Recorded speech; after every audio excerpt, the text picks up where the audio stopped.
The Wild Wild West. Glenn Loury, dude, it's honestly, I talk about you a lot on my podcast. I watch your stuff. I kind of parrot your talking points. I listen to you talk and I'm like, you know what I'm thinking about this whole thing. So it's an honor to have you. I think honestly, you're one of the best thinkers currently. Wow, no lie. Man. No lie. No lie. I appreciate it. Thank you. Good to be here. Thank you so much, man. So I have a million questions. You know, you just wrote the book, Late Confessions. It's your memoir. Late Admissions. Late Admissions. Oh, dude, I'm sorry. Edit it. Late Admissions. And then the subtitle is Confessions of a Black Conservative. Excuse me. I read the book, dude. I knew it was going to be good. Because I've been watching you for a while. So I read the book and it was, you know, like books just kind of like grab you and you can't put them down.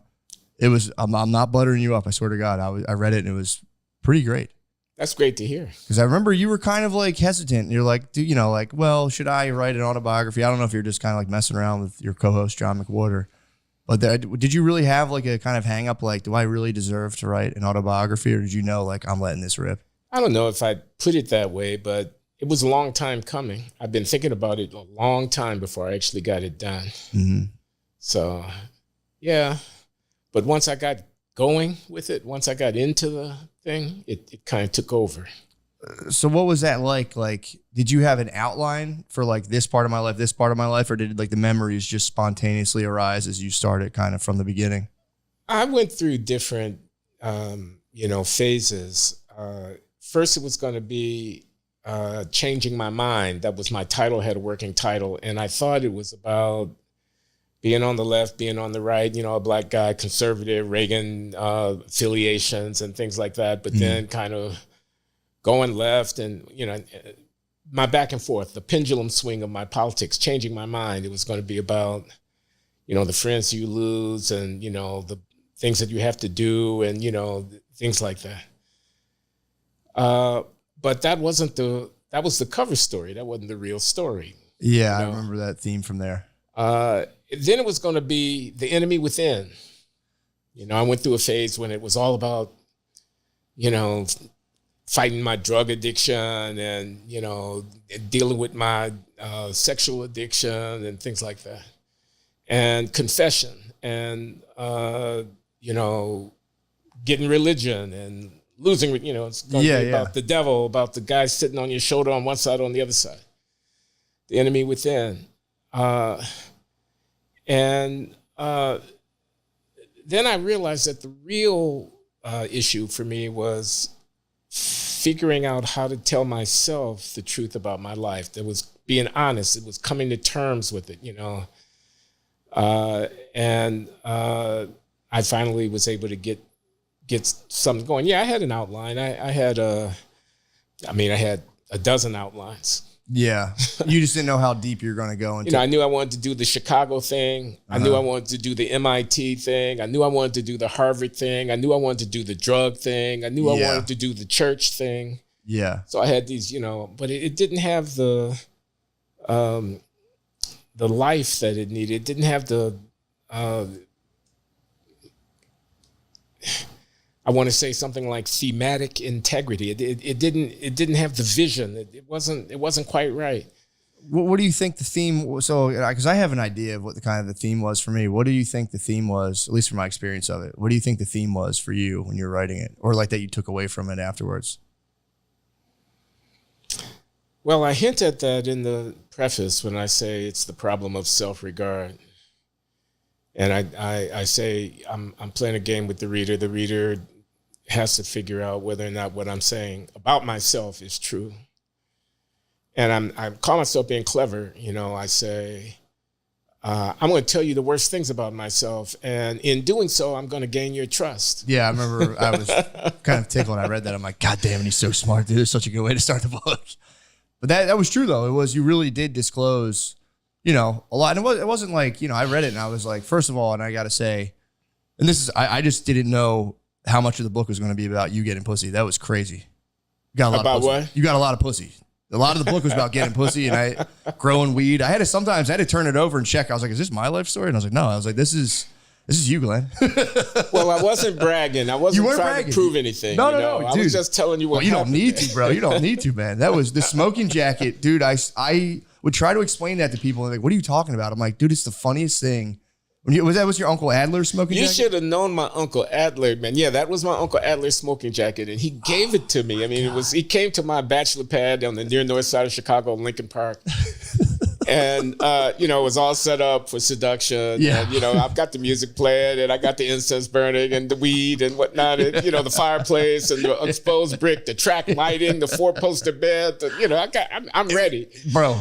And he says, oh, man, this is too much. You will make better use of this than me. Because he was this Duke Ellington-esque. Mm-hmm. He was born in the early 20s, so, he would have been like 30 years old in 1952, 53. He was in his prime. He was in his prime, and he transferred you the smoking jacket. Well, by the time this happened, which was the late 70s, he was past his prime, and he was in decline. He drank himself to death. Yeah, I remember. Yeah, he had a lot of different issues, but he was a ladies' man par excellence, and Wait, so how old was he when he gave you the for jacket? How old was he when he gave you the jacket? Okay, he would have been 55. Oh, okay. I thought you were saying he was 30. I got you. So he was like really happy. No, he was still making good use of it when he was 30. So what was the protocol for the jacket? Would it be on like in the house? Would you toss it on afterwards? Like how exactly did it work? The coolest thing was coming out of the shower, drying off, and just putting the jacket on. God damn.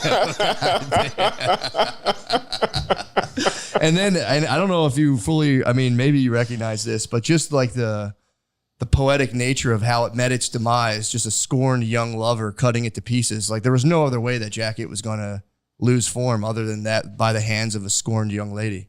It was like some kind of Greek tragedy. Yeah, that's what I'm saying. I read that. I was like, this is beautiful. Like I say, it was like entrails strewn on the floor. Like, the soothsayer is supposed to come in and tell you what your future is going to be when you see this shit.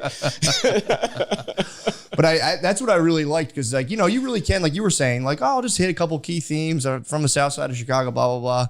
But you were like really went in the autobiography, and it was like, you were really laid, like, just stuff out there that I think a lot of people would kind of be like, nah, I'm going to polish my image, where you're like, well, I want to be authentic, but then I don't want to totally, lose it. Because everyone has stuff they've done that they're obviously not proud of.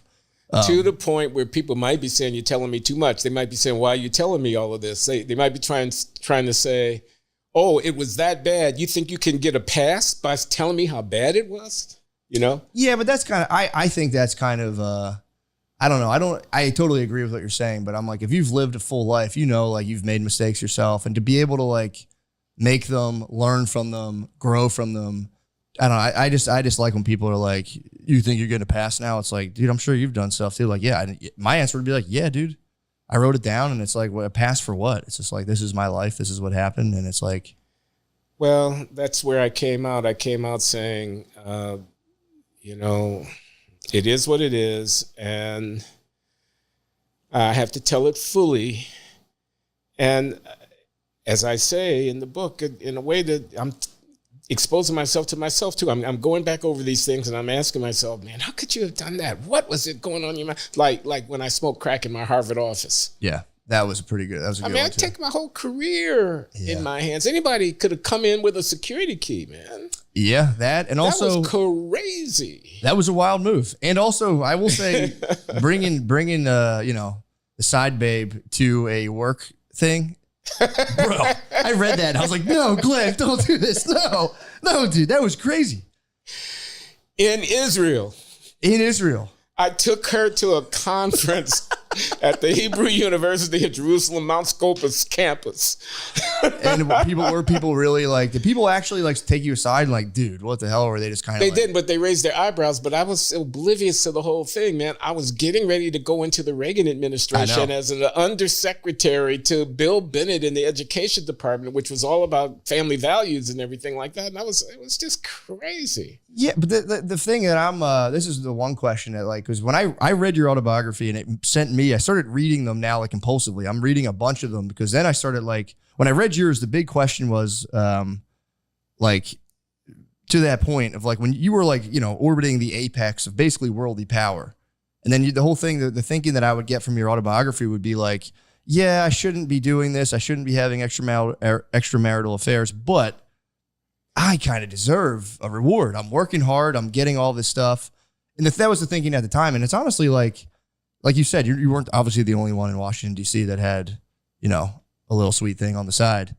So the question would be like, looking back on all that, what do you think a person in like super high stature like deserves, quote unquote, or like, what do you think looking back on that now? Does that question make sense? Well, yeah.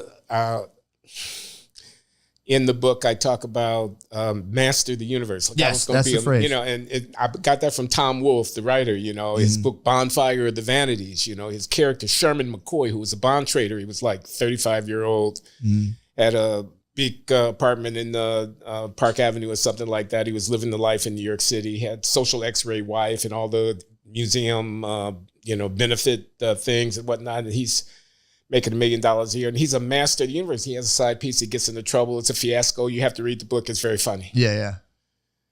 But I identified with that guy.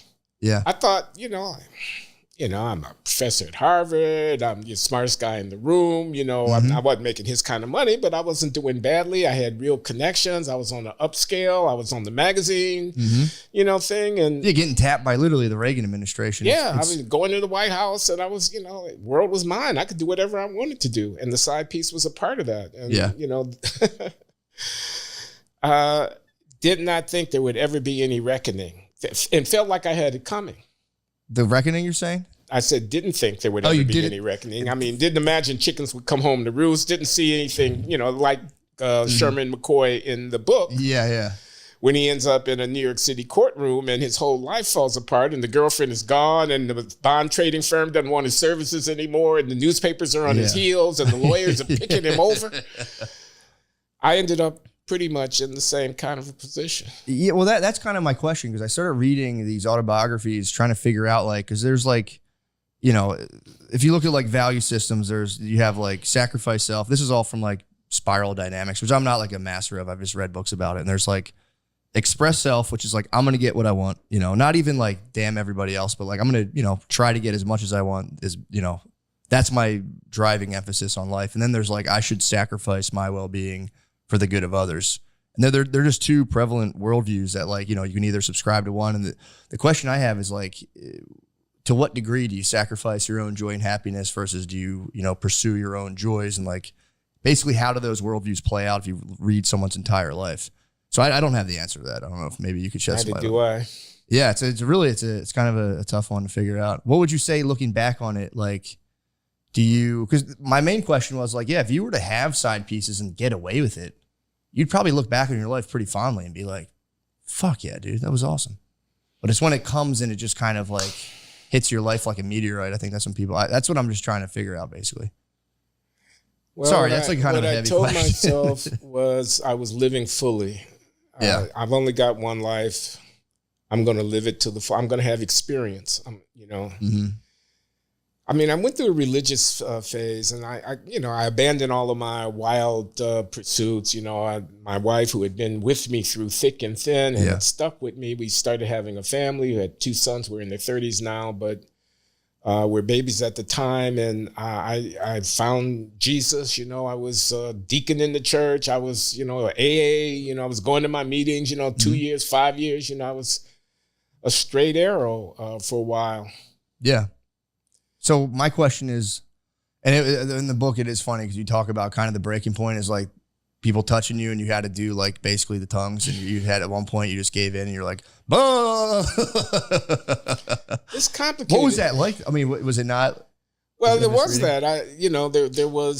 There was the secretary of mine who tragically died early in the funeral, and everybody danced around talking about she's with Jesus, and I just wanted to pause for a minute and contemplate the fact that this beautiful young woman was gone from this freak disease and right in the prime of everything good was happening for her. And, Jesus, I didn't want to hear it. I didn't want to hear about it was okay. Yeah. And they were like dancing around this church, and that really pissed me off. Yeah. But the thing that you referred to is earlier, it's when I was first coming along in the church and being inducted into the spiritual community and the culture of belief, and it was about baptism in the Holy Spirit, and they were putting hands on me and praying while we were setting up chairs in the gymnasium where the church was having its services before the service, and inviting me into this state of a giftedness with respect to spiritual gifts, speaking in tongues, healing, this kind of, So this was a conservative, theologically conservative, Pentecostal-oriented kind of congregation, even though it's Black, Methodist, African Methodist, Episcopal, but they had this flavor to it. And, I didn't believe, and I ended up speaking in tongues. You did. I ended up, because that's how you show that the baptism of the Holy Spirit has come upon you, that you have a manifestation of it. But it was fake. I was just doing it to have them stop praying, because those people, those Christians were going to keep on praying. They wouldn't stop. It was this surreal scene, and they're going on and on and on, and they're getting expressive, and they want to completion of this thing. They want to, and I performed, and afterwards I kind of,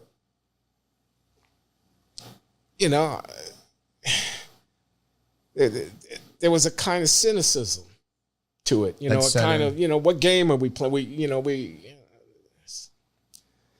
So eventually I moved away from the church, but as I tell in the book, it's a complicated story.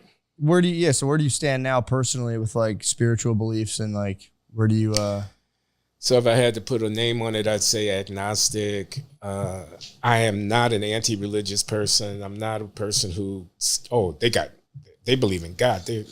That's some crazy shit. Yeah. I'm not that guy. I respect people's trying to come to terms with the biggest questions of existence. What's the meaning of life? Who am I? Where do we come from?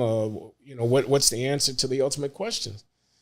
People are seeking, and this is a human tendency that you see in every culture going back throughout recorded time. I mean, people seek meaning in life. But I think it's the hardest problem there is. What's the meaning of life? I don't believe in magic. I'm not going to just sign on to something that doesn't make sense to me. I don't believe in virgin births. I don't believe that a person who died is alive 1,000, 2,000, 3,000 years after they died. I don't believe that. That's just asking me too much. But the answer to, it relates to what we were talking about earlier about getting pussy and about side pieces and about, what's the most noble way of living? What's the most rewarding way of living? Is feeding my sensual desires really? I mean, is there anything higher than that? I mean, what about my loyalty to others? What's the anyway, I'm rambling. I'm just saying I think people trying to answer that question and in part through religious practice is a legitimate thing. I'm just not. So that's kind of that's exactly kind of my question is like, what do you, and again, it is kind of a tough one to answer, but it's like, what have you walked away from being like, is there anything higher than feeding your sensuous appetites? And like over the course of like, decades, does the sensuous appetite being fulfilled be like worth it? Or is it like, is there something you think higher than that just in like, whatever else there could be, even if it isn't like an organized religion, but like, where do you stand on that now? Does that question make sense? Repeat the question. So do you think it is enough to just kind of satisfy like sensuous kind of like appetites of the body? Or do you think there is something higher principles and over the course of time, just as I could see serving higher principles and then getting to the end of it and being like, well, what the fuck, man, I could have been having fun. That was a waste of time. Or do you think that pays off? I don't know. I just know there are other people. I know that when you make a decision to hurt somebody, that's consequential. I don't think my sensual gratification is the highest thing. I mean, what about my intellectual edification? True. But is that just to get pussy? No, I hear you man, saying. I'm in my 70s now. Yeah. Mortality. That's the thing that you confront. I realize I've only got however much I've got, but it's not that much, Yeah. And then you're gone. And then what? I mean, and then what? I don't believe in the afterlife either. I think when the brain cells stop firing, whatever consciousness that is embodied in me is gone forever. So what's what's the point? And, you know, I could say some poetic stuff here, baby smile, you know, things like that, the sunrise, and, you know, and it's not bad watching the sunrise over the ocean from the beach and, you know, whatever. And the pussy's not bad either. True. You know, a good glass of wine or whiskey, right? Good smoke. Yeah. But there's got to be more. There's got to be more than that. And what about my legacy? What about the memory? I mean, I know that whatever I do now etches in stone, whatever it is that people can look back upon. That was, you know, Glenn Loury.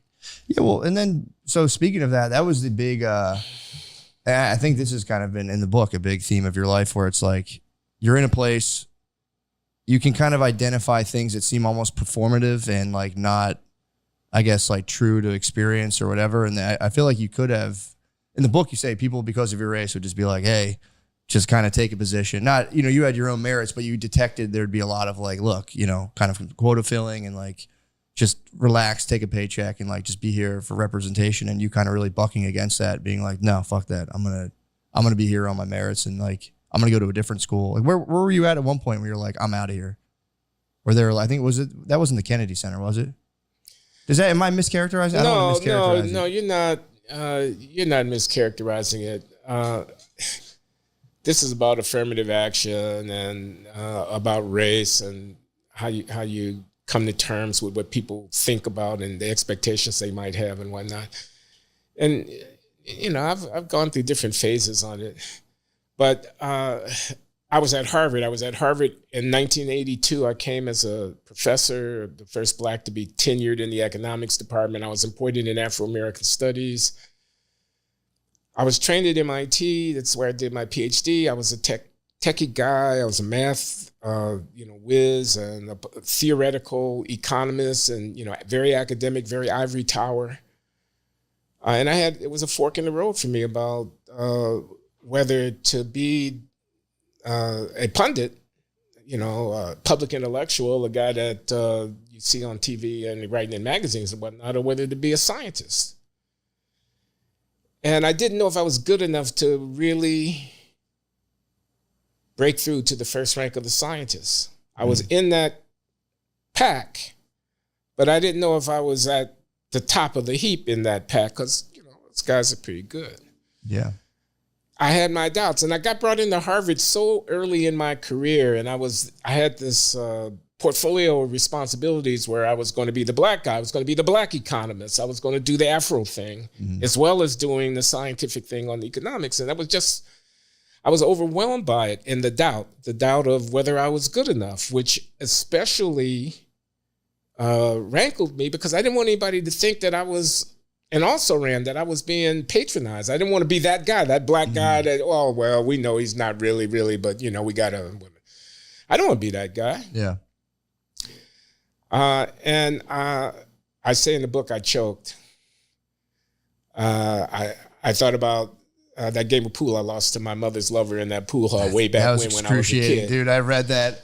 Andrew's a big pool guy. He can play really well. But I read that. I had a clean shot on the 8-ball in the side pocket, and I would have run the table on this dude, and he's got his hand on my mom's butt. Yeah, oh, bro. And I don't know who he is. And, you know, man, and I missed that shot. Oh. I choked, man. Yeah. And I felt a little bit like that some days when I was sitting in my office at Harvard and I was trying to find an idea that I thought was going to be a good enough idea. And I'm looking over my shoulder and everybody's looking and is he going to be good enough and whatnot? And I had an out.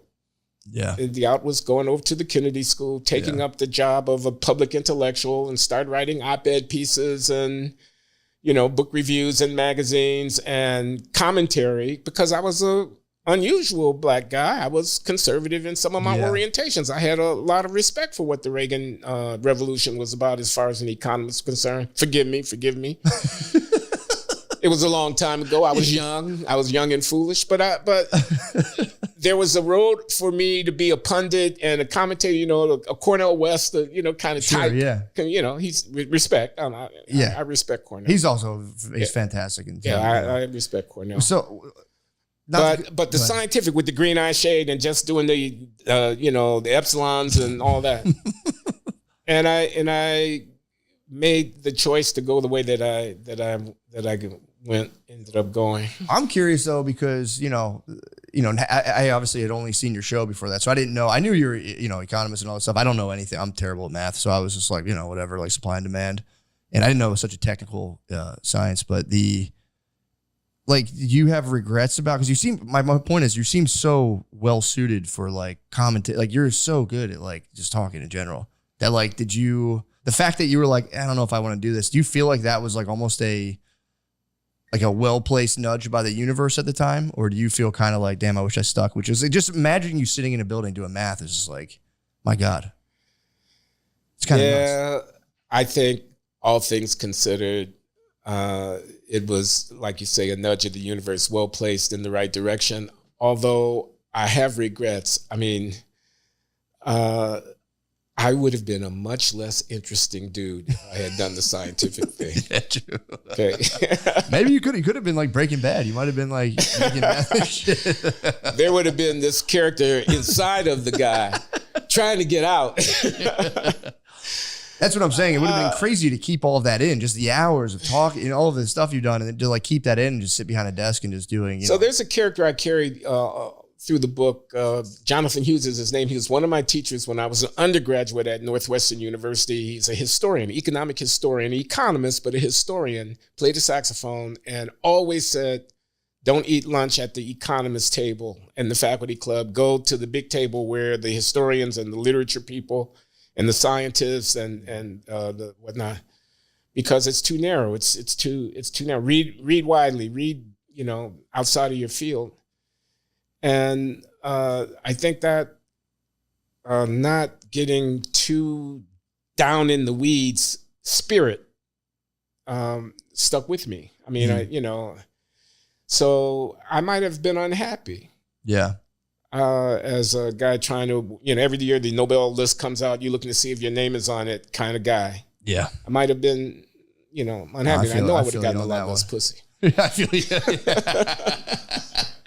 yeah, I mean, well, and it's funny too, because I think obviously it worked out. You're doing, you got your recognition, and it's like, I do see the pressure that is kind of like, because for me, it's like, maybe this is like, I'm trying to think how to formulate this, but I especially with like, the black conservative thing, I feel like there's just like undue pressure where it's like, you're doing conservative values, but then you have, in the back of your head, it's like you have, family, all these other people who it's like could almost excommunicate you, being like, dude, you're playing for the wrong side, blah, blah, blah.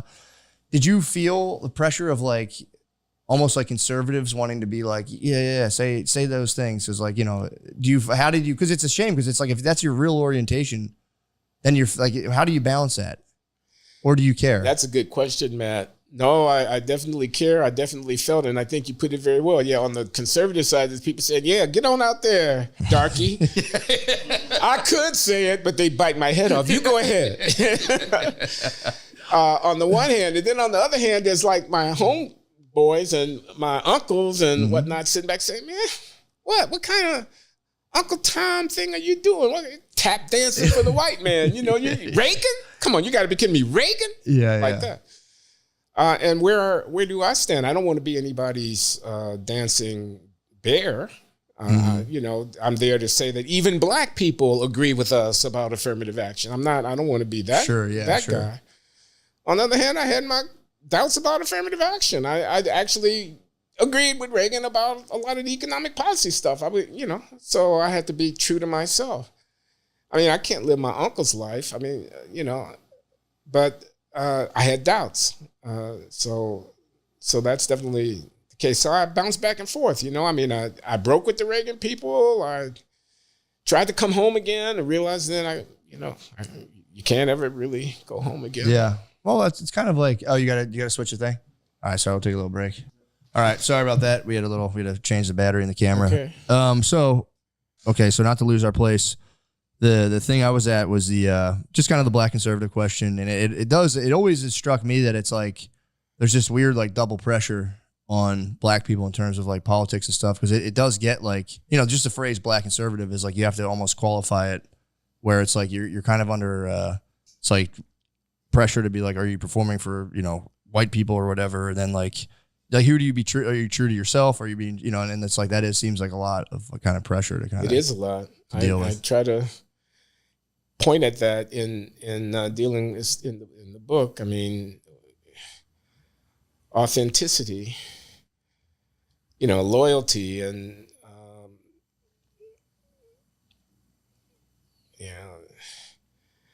I resent other people thinking that they look at the color of my skin and they think I know what I'm supposed to say or what I'm supposed to do. I deeply resent that. Yeah. On the other hand, you know, when I pick up the newspaper and I read about some of the shenanigans that are going on, I mean, I'm talking about in Baltimore, St. Louis, and you know, Philadelphia, and Chicago, New Orleans, and I feel ashamed. Now, why should I feel ashamed about some knucklehead in some ghetto project somewhere that's ripping somebody off in a carjacking and shoot some other train? You know, why should I feel anything about that just because that person is black and I'm black? Mm-hmm. And I feel like it's my people, you know, and I feel like I'd be damned if I apologize for that. On the other hand, how can I expect somebody to see that and not want to move their family away from it? Yeah. And is it enough to just call them a racist? And I feel like the people who represent my group, my racial group, who go on TV, and I could name names, but sure, I don't need to,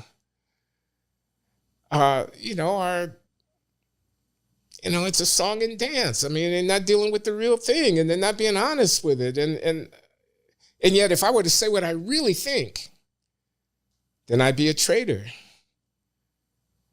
So it's like a maze. It's like wandering in a maze. I mean, I don't know what to do, and I don't want to feel trapped. I want to be true to myself. So I'm dealing with it the best I can. Yeah. Well, that was like, so I went to school like kind of later, like only a couple of years ago, I think in 2000, I went to school for social work, or no, 2020, excuse me, for social work. And that was like, I mean, it was crazy just being like, there was no, like even suggesting that somebody have something, you could even be like, obviously there was historical traumas endured, and like there's a real thing with that.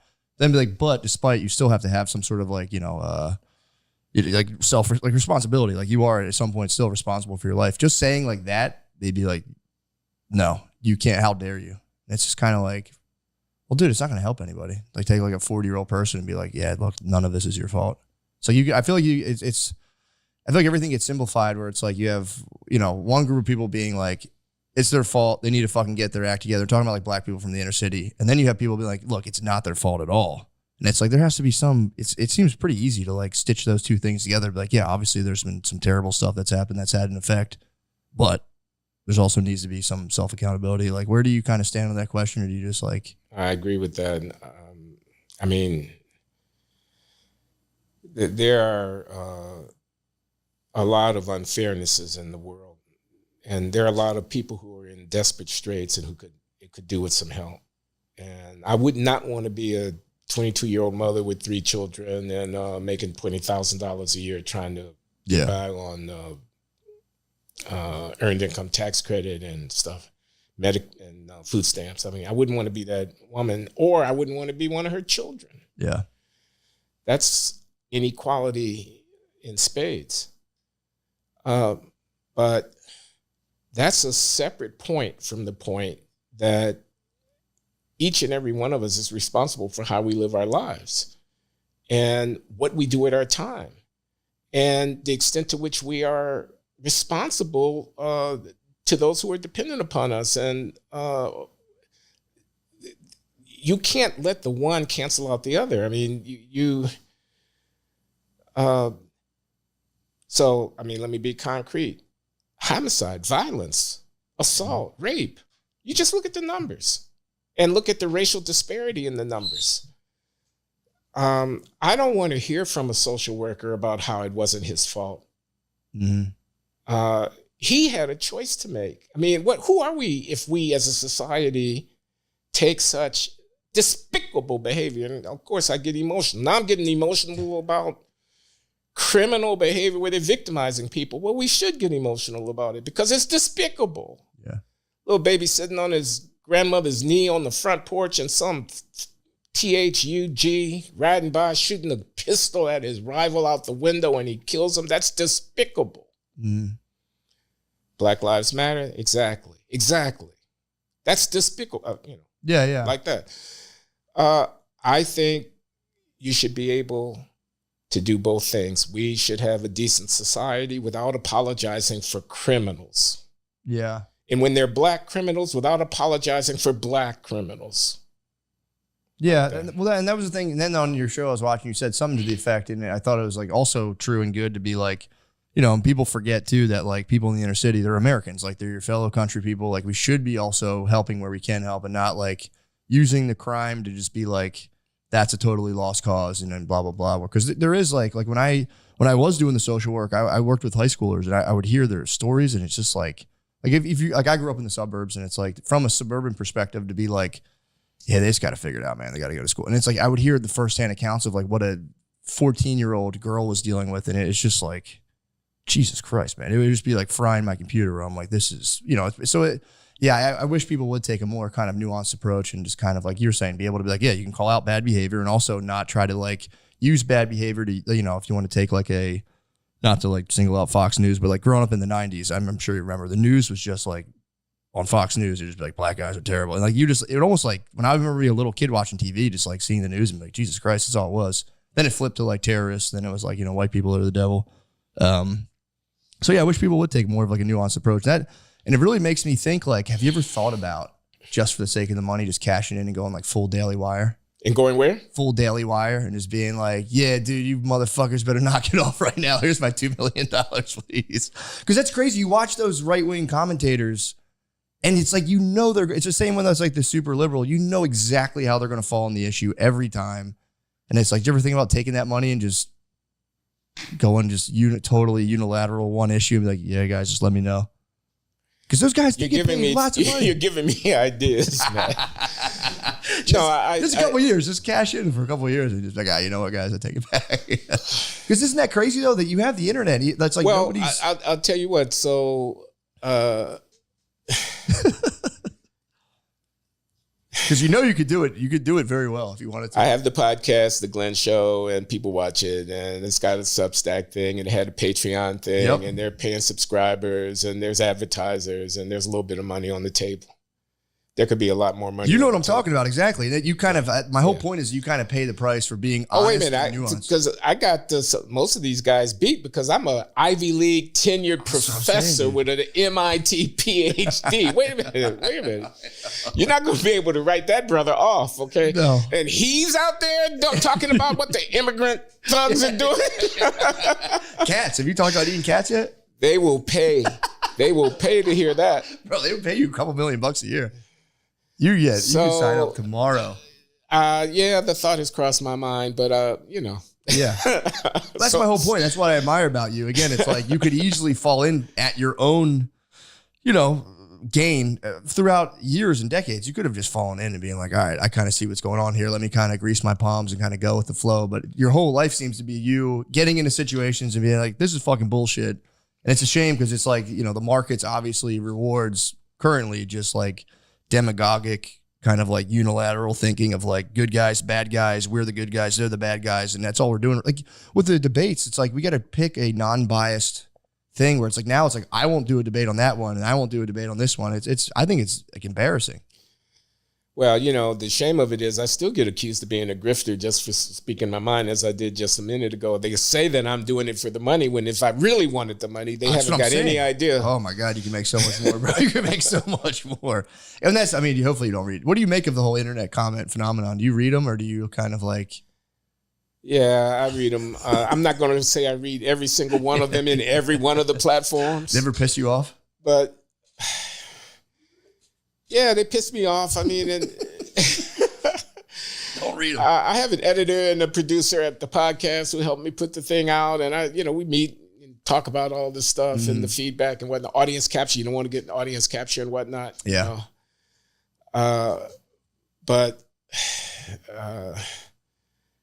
I try not to take it personally. Yeah, you can't. You just can't. I always tell people podcasting, the comments are like coal dust for coal miners, dude. It's just an unfortunate reality. You got to breathe some in, but don't whiff it in unnecessarily. Because it'll spin you out. You get one that's like, great. Another one like, this sucks. This guy's the worst guy ever. And then you're stuck between those two things. You're like, I don't know which one's true. Yeah. But that is something I do admire, the fact that like your shows, you guys really do like, and there's not a lot of it. You don't see a lot of like high level commentary and thought on issues other than just kind of like, here's a CNN panel with like 4 people blinking in a camera and, they're cutting mics and doing stuff. Same on Fox where it's like, you can say stuff and they kind of like really try to like almost force a point on people rather than letting the point kind of like the cream rise to the top in terms of people talking. And it's like, I think you and John McWhorter do a good job of that. And you guys at least you kind of offset each other. I know you guys don't agree on everything. Have you guys ever gotten in like kind of like a real fight on the show where you had to like... What's the question again? You and John McWhorter. Have you guys ever like really butted heads hard or like... Fighting over something? Yeah. I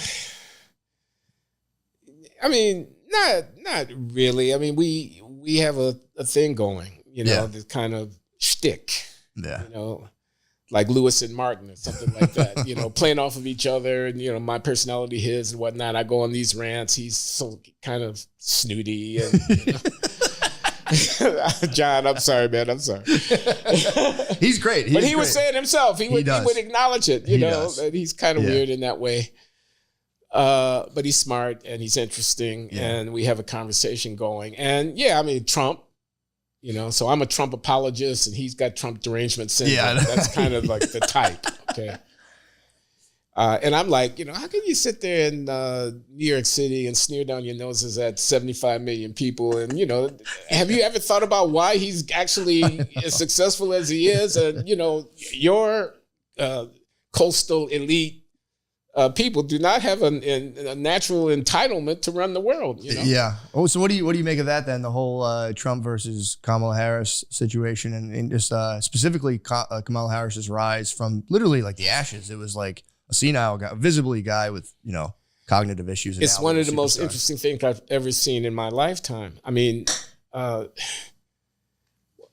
I think about it is there are events which expose the real structures of power for what they are. So I watched Nancy Pelosi on Bill Maher, and she's out with a book called The Art of Power. Really? Yeah, Nancy Pelosi has a book. It's called The Art of Power. And Bill Maher had her on his intro segment when he does the interview one-on-one. And I thought, this is real power. You asked me about Kamala Harris and Well, sorry to cut you off. What is the nature of her book, though? The Art of... It's I like haven't read the book. How is it? She's, I guess, giving an account of her rise as Speaker of the House and leader of the Democratic Party and, the inside game of, how we decide things like who's going to be president of the United States. What? Why did she do that? I added that last book. Oh, I was like, because I haven't read the book. I was like, I'm so it's gullible, The Art of Power. Like, Trump's signature book is The Art of the Deal, and Nancy Pelosi is The Art of Power. And the image when I watched her being interviewed by Bill Maher was her tearing up that copy of the State of the Union address that Trump gave that time. Which yes, I remember complete contempt. Yeah. For this guy that got more votes than anybody else except Joe Biden, et cetera. Yeah. But she does have a book named The Art of Power. That's true. She doesn't what about? She does have a book named The Art of Power. That's true. That's true. You were just pulling my leg on the... I thought she really did a tell-all about like pulling candidates and all this stuff. What I was trying to say in response to your question about Kamala Harris was she was a failed vice president until yesterday, and now she's become the hope for the future. I resent having that foisted on me. Yeah. I'm just saying I'm not a fool. I'm not asleep out here. I see you people making your moves. I see you billionaire hedge fund people making your moves. Mm-hmm. I see you Democratic Party leadership making your moves on me and trying to tell me a story about what's going on. And first Black woman, first Asian woman. Yeah. Please give me a break. My sense, it is kind of grotesque to even, especially to use like, legacy of racial struggles and all that stuff, and like have that as like almost a hologram hovering over a giant bureaucratic machine trying to launch like multiple I like wars. that image. You know what I mean? Doesn't that feel kind of like, I don't know, it gives me the creeps where I'm kind of like, don't, you know, of all things, like, Jesus, man. You're supposed to like, the hologram image, I love this. This is what is put out by the real structures of power to mollify and put you people to sleep, to lull you into a complacency and an acceptance, to give a phony legitimacy. I mean, the future. Yeah. Hope. Oh, yeah. More wars. Joy. Yeah. The joy made me laugh, dude. That was when you did the rendition of Oprah's performance of Joy. Was that actually made me chuckle?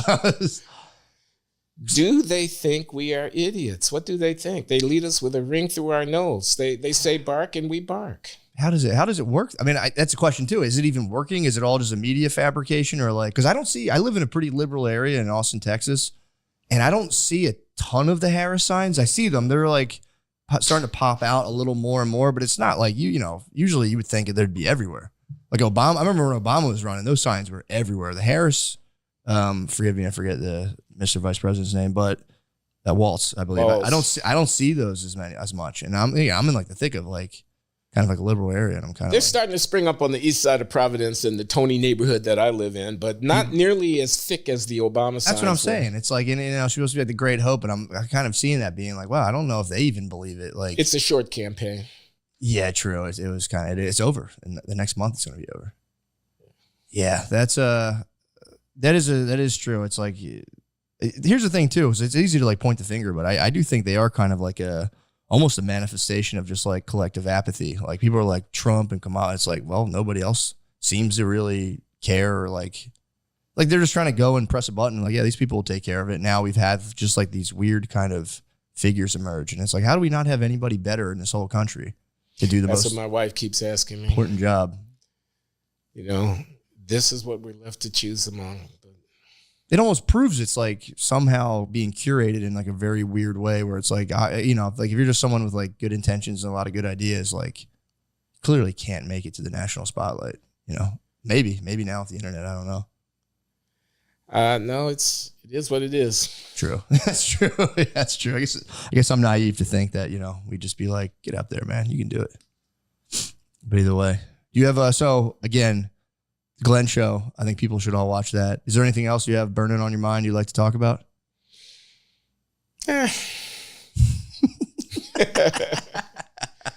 Comedy. So I did this event at the Comedy Cellar at Noam Dworman, and Shane was one of the people who came up there. Spoke highly of you too, by the way. He's like, I met Glenn Loury. I was like, what? So my thesis was, I said to Noam, I think there are things, I'm a political commentator, but I think there are things that really only comedians can say. You know, like Dave Chappelle talking about the trans stuff or whatever. Sure, I mean, he almost got cashiered for that, but, you know. Kind of. Then you just end up making more and more money because it just kind of drives more attention. Do you agree? Do you agree that there are things that only a comedian can say? And do you feel, as a comedian, any responsibility to say them? I think they're, unfortunately, for some, like if you're in an office, I can't, like I actually was in an office when I was doing social work. I had been a comedian before. I kind of started having doubts, like I had this job. I just want to like do something and actually work with people. Then I did land me in an office and people would be like, yo man, like you can't talk like that. So there is definitely like, yeah, obviously I think, you know, or construction workers also can say whatever they want, but there's not a big difference. But I don't know. When I get like, I think that, yes, comedians, not to get too highfalutin about, you know, what I've been up to, but it's like a lot of comedians kind of cash in and just kind of put the blinders on. They're like, look, I don't want to get controversial. I want to kind of sell my tickets. But I think they have a function where they should be kind of like, you know, ridiculing. Because I was reading something recently and they're saying, you know, ridicule's usually the tool of the masses. And when people in power try to employ ridicule, it never has the same effect because it kind of comes off as like, you know, kind of contrived and phony. So I think as a comedian, you should be like kind of lampooning anything you see as just kind of like disingenuous or just kind of like fake. Like you were saying, you can watch the Kamala thing and, you know, I'm sure people can make fun of Trump too if they want. And it's like, whatever they have, you know, ad nauseum, but it's like, you see something about it and you're like, this is kind of weird. But if you're in an office environment and you're like, I don't know about this. Now it's like you could upset your boss. You know, it's just, you can't. I do think working in an office for too long gives you like low grade brain damage, which is not a popular opinion, but I think it does. Just from having to kind of like, just like you were saying, behind a science desk, just keep so much of you inside of yourself. I think it does something. I think you have like these mini hemorrhages in your brain. So, sorry. To answer your question, yeah, I think they do. I think you should try to be funny because there's people out there, they're working, they're at a job they hate all the time. So like, it's like you got to strike a balance between being like, I'm burning with a message for the world, because then people can be like, bro, come on, man. I'm trying to just laugh. I just want to laugh and have fun and drink a couple beers. Right. But I think there is, you should try to have some sort of substance to it, if they are kind of inclined. But you can also go out there and just do dick jokes. And if people laugh the whole time, it's like, I would never like sneer and be like, it's just like perfect. Mission accomplished. Make people laugh, spread joy, Okay, so I have another question. You're a performer. I'm a performer. Mm-hmm. When I go and give a lecture in class, I'm a performer. Yeah. And I've been doing it for a long time. My first college teaching experience was in 1975. So when I retire next year, it'll be 50 years. Damn. College teaching. I am always, always nervous before I step in front of a class. Always, even to this very day. I have notes, but I'm not sure I'm going to have enough to say, or that I'm going to, be interesting and good and whatnot. I feel that to this day. I don't know how a stand-up person does that thing. Yeah. There are no notes. Yeah. I mean, I'm sure there's rehearsal. I'm sure there's drafting and sketching, and there's thought that goes into it. But it's in the moment. It's the performance. There's the audience, and there's no net. There's no safety net. There's no fallback. I mean, if you go flat, if you, as it were, lose your place, you're fucking done. Yeah, they call it losing your spine. If you lose your spine on stage, you're done. Well, I will say, and this is what I tell people, it's like, yes, it's the same thing. I'm always kind of nervous. Even the first 5 minutes takes me, I'm like a little squirrely. I don't know if people can even notice, but I'm like kind of like, because I'm like, I'm going to forget. I start like kind of have a thing where I'm like, what am I doing? But the thing that comedians get is when a whole room laughs, it puts you in like the deepest sense of like, it's like it's a hard feeling to describe, but it's a very nice feeling. And you're just kind of like little Pac-Man pellets. You're like trying to get the next laugh. And once you've gotten so many, you just kind of relax. And like, when I talk without laughter, I tried to give a reading at my brother's wedding a couple years ago. And I was like, my mom was like, you do it? I'm like, I'm a pro, man. I'm a professional speaker. I was going to pass out. I was at the podium. Like, there was 40 people. And I was like, I'm going to, for real, I thought I was going to faint. So I'm not a public speaker by nature, but comedy, when I get laughed, it puts me at ease. And I'm like, all right, I can do that, but I can't do any other form of public speaking. That's so interesting. Like teaching a class, because you're not getting that. It's like a visceral feedback. So you're like, yes, I got them. When you're just like spreading an idea, I would go nuts being like, does this make any sense? And then you have all these, just people, and the people are bored in class too. That would just kill me to see someone like kind of like, so. Yeah, I got it. I hadn't thought about that laughter thing. That's a unique thing to the comedic experience. Did you ever make your class laugh? I'm sure you made your class laugh. Yeah, but I'm not there to make them laugh. I mean, I'll tell a joke along the way. It'll come to me, or it'll be an old one that I've used before. And you got canned crowd work, yeah. And then they're also, they can raise their hands and ask questions and make comments, and I can play off of that. And there is feedback. I don't think anything like what you get when you're in that comedy routine thing. Yeah, it's kind of visceral. There's like a visceral element that kind of like, it's kind of nice. So I'm good. Okay, dude, I think you did a great job. Watch a Glenn show. I would tell everyone, again, I don't have any, I don't have the power of Oprah, but people do listen to me about books. I have like a grain of sand of Oprah's book club power. So I give it total double thumbs up. And I think, you'd be a fool not to read it. Well, I hope the book does well. It's so far so good. I mean, I'm not breaking any records, but the reviews have been on the whole very, very fantastic. Positive, and it's been widely noticed. And I get a lot of positive feedback from people like you. So I'm hopeful.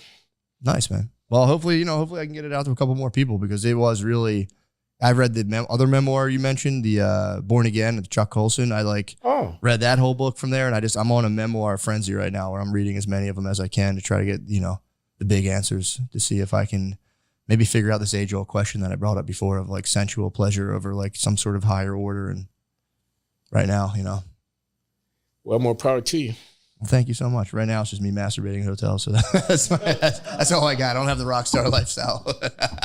Well, thank you so much, Glenn. We can edit the last part out. I'm sorry, I didn't want to ruin it. But thank you so much for doing this. Really, I think you are one of the best people. It's like you're one of my top people to go to and just kind of like catch information, because I know it's not like, doesn't have that ideological capture that I think 99% of other stuff on the internet has. So I'll tell you this. So I trained with a guy. He's a good guy. He has a little gym. And another of his clients is Nick. So Nick's going to be at one of your shows either tonight or tomorrow night, because he follows you and Shane. And, you know, and he said, I heard you mentioned on Matt and Shane. And he was so excited about it. He said, they like you, man.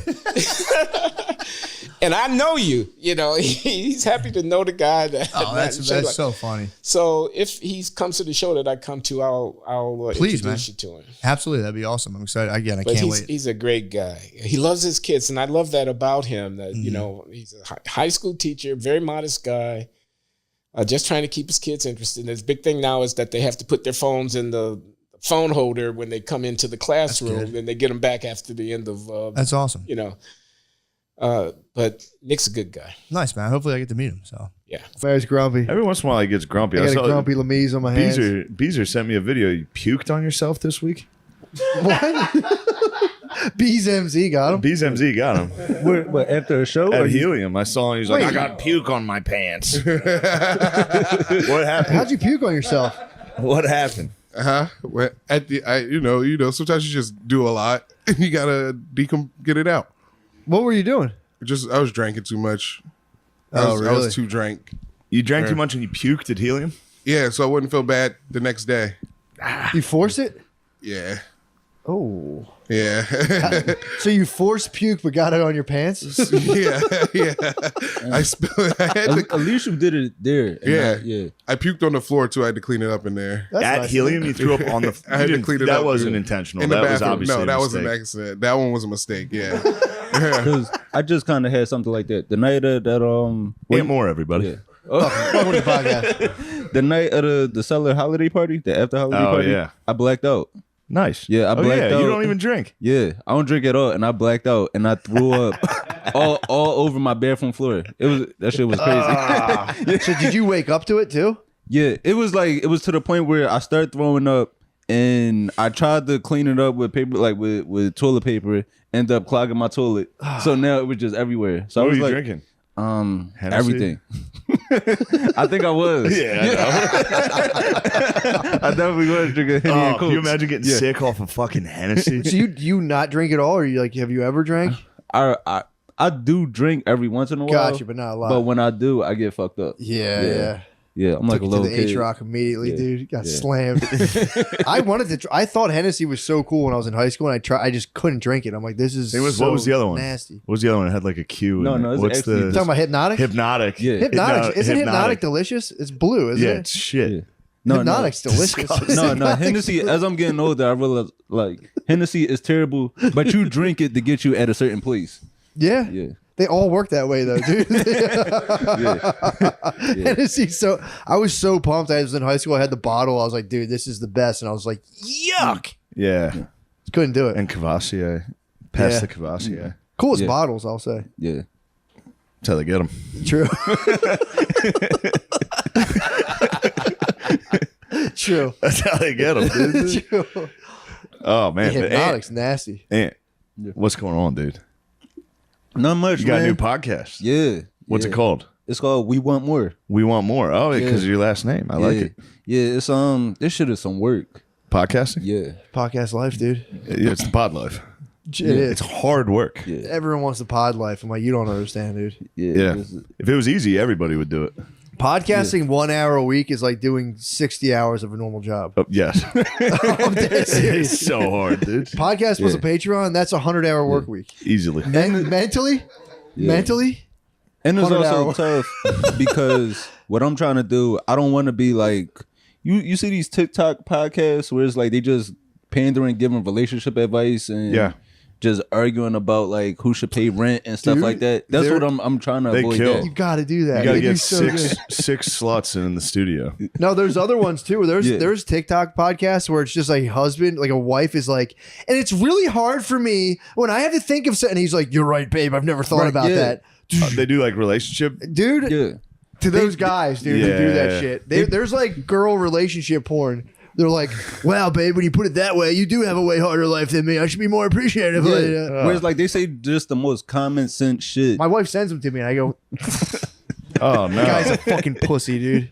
What a dumbass. Yeah, it's like everybody like it's a lot when like I think about stuff more and like you're relaxing and it's the dude's like, "Whoa, wow, that's actually a very good point, babe. Thanks for bringing that into my awareness." Million views on TikTok, dude. I hate that shit. Yeah, so that's what I'm trying to avoid. They actually make podcasts. What the fucking hell? What was that, dude? Sorry. What you had a Why do you have timer? a timer? It on was a the- timer on a computer. I started instead of a stopwatch. I did the opposite. I forgot. You did this. We terminated him. You brought him back into our fucking world. to kick him back Although in the the music, acid pit. Dude. Lemaire, you're coming. Yeah, you're coming with me this weekend, right? To where? He's like, Oh, I you am? didn't know? I didn't know. No. He thought he was doing the last weekend when he wasn't. You're not doing Cincinnati and Indianapolis this weekend? Dude. No, I didn't know. I don't know. Are you going to do it now in front of the Well, whole? no. Are you going to do it? I'll find someone else. We'll find someone else. Are you sure? I have to go to a wedding on Saturday. Yeah. I don't go to weddings anymore because I'm career oriented. I know. But no, have fun. Are you sure I it's hope me? you throw up. Dude, are you sure it's me? I asked yesterday and they said you. Then I'll go. Yeah. No, I'll find out. The last time you thought you were on the weekend. Check your emails, would you? If they emailed you, you're not on the list. You're not coming. If they did email you, you are not invited. Everybody's comfortable these days, dude. Crazy. Nowadays, like, oh yeah, I guess I will do a 3,000 seat theater. Yeah, I guess I'll just do that. Makes me fucking sick, dude.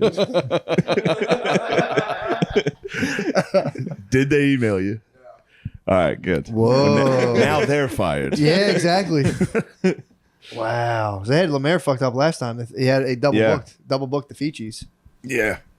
Well, anyway, Mohammed Weinberg's coming. Oh. I got a Hamid coming. Nice. That'll be nice. That'd be awesome. Yeah, he's great. That'd be So awesome. you're a podcaster. Yeah, Yeah. true. Welcome to the fold. Yeah. I'm enjoying it. Yeah, you like it? I am. Am I? Well, I don't know. It's cool, but it's like I'm trying to find my schedule with it because I got to deal with my dog. Then sometimes it's like my girl. Yeah. It is like working a real job. Right? It's tough to figure it out because I have a dog.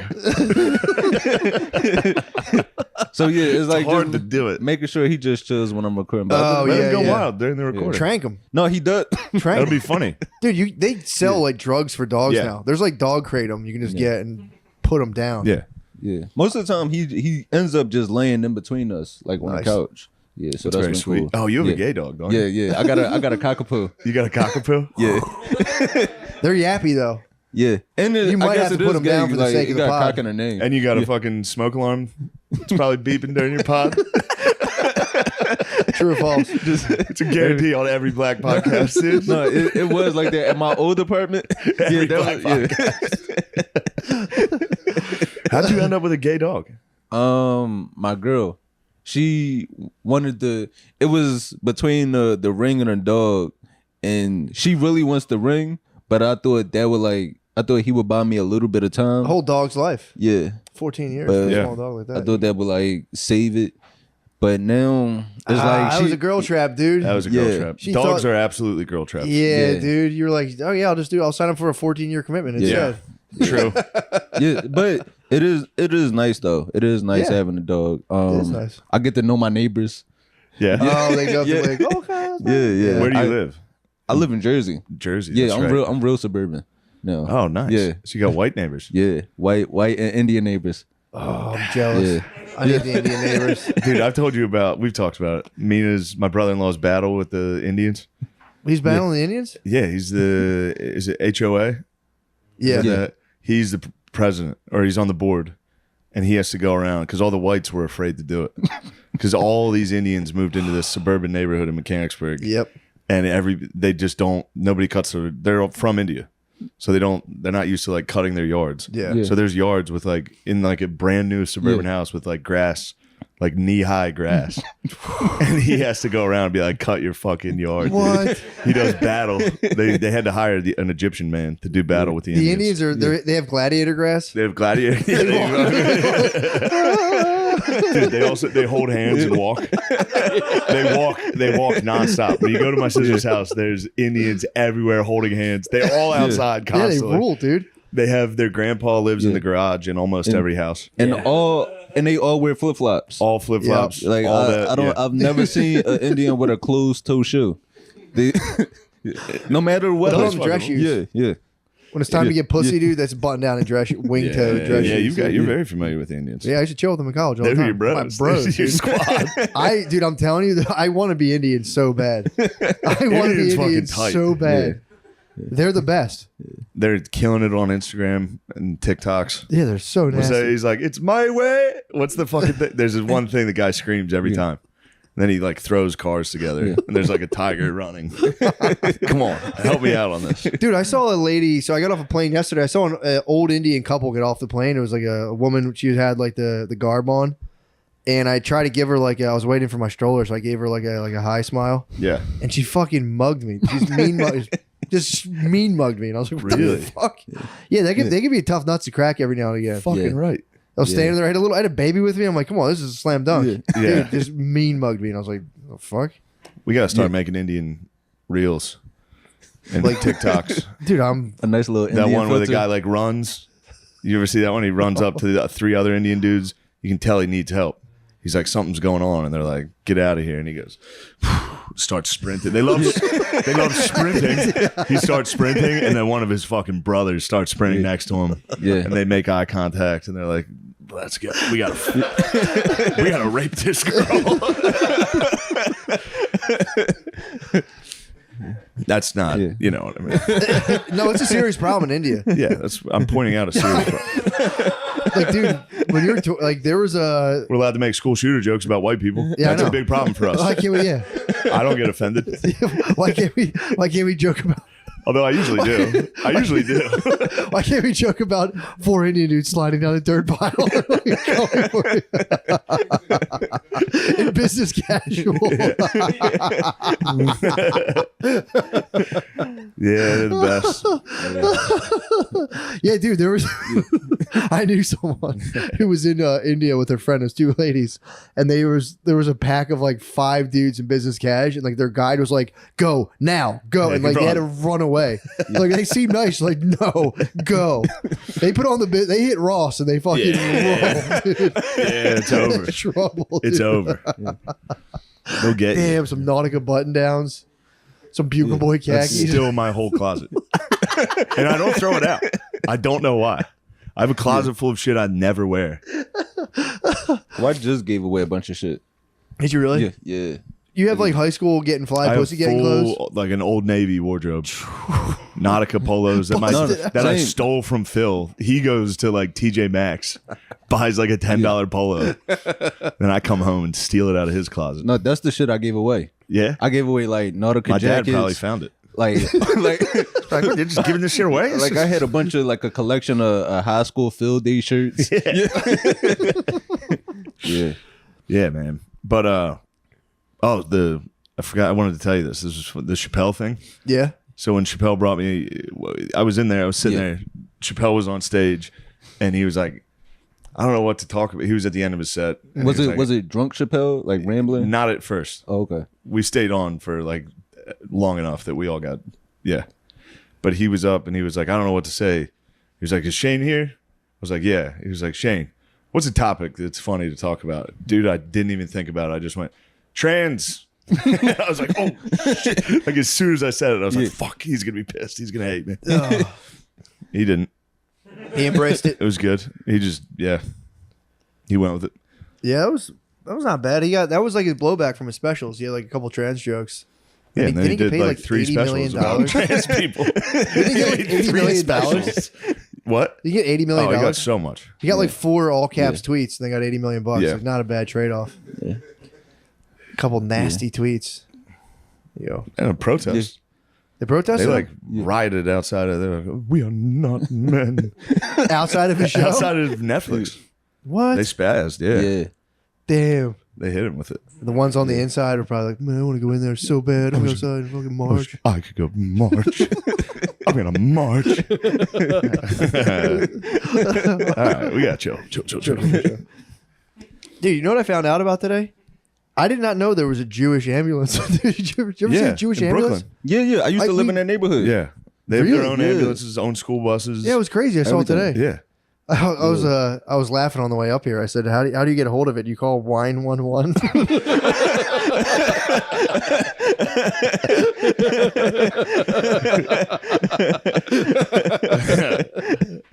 Come on, that was just on the That's way right. up, dude. I didn't know what it was. They fucking blazed across the bridge. I'm like, Yeah. why is that fucking? Just the operators. I've never heard of it Somebody before. being like, I need help. Well, I need help. I also am having a bad day. Help! Oh, God, help. Well, no got one's the helping tennis- me. I'm at work. I got the tennis elbow again. Oh, God. Come get me. I just like to think of all the lawyers following the Jewish ambulance. There's like Fury. It's probably Fury Road behind that thing. 7 different cars. Yeah. I didn't know they had that. Yeah, they have their own everything. Noah told me that was the whole thing about Jaime Town. And it's almost Jesus. what? Oh, with what's his name? Yeah, with the young boy. That was it's almost time though. It's summertime is when those boys start stinking. Oh yeah, Because they're true. rocking those fucking uniforms. Yeah, They rock like full Long ass blazers, coats. button downs, Yeah, the giant hat. fur hat. Yeah. Then they get on the train and it's like, holy shit. come dude. on, bro. You should try to start doing it's reaching out. Like, have you heard about the Lord Jesus Christ? Have you heard about Have you heard about convertible cargo Dumb. shorts? Cargo shorts. Yeah. Yeah, Jehovah needs they're- to come down and give them some. Yahweh needs to be like, dude, it's cargo short, Old Navy cargo shorts from here on out. I didn't know. I'm sure there's some sort of reason they, went and grabbed their own ambulances like that. I don't know why. Maybe there's like certain medical procedures that can't be Yeah, done. for real. I bet it is something along those lines. I'd love to know. Could you guys research why the Jews control the ambulances? Literally.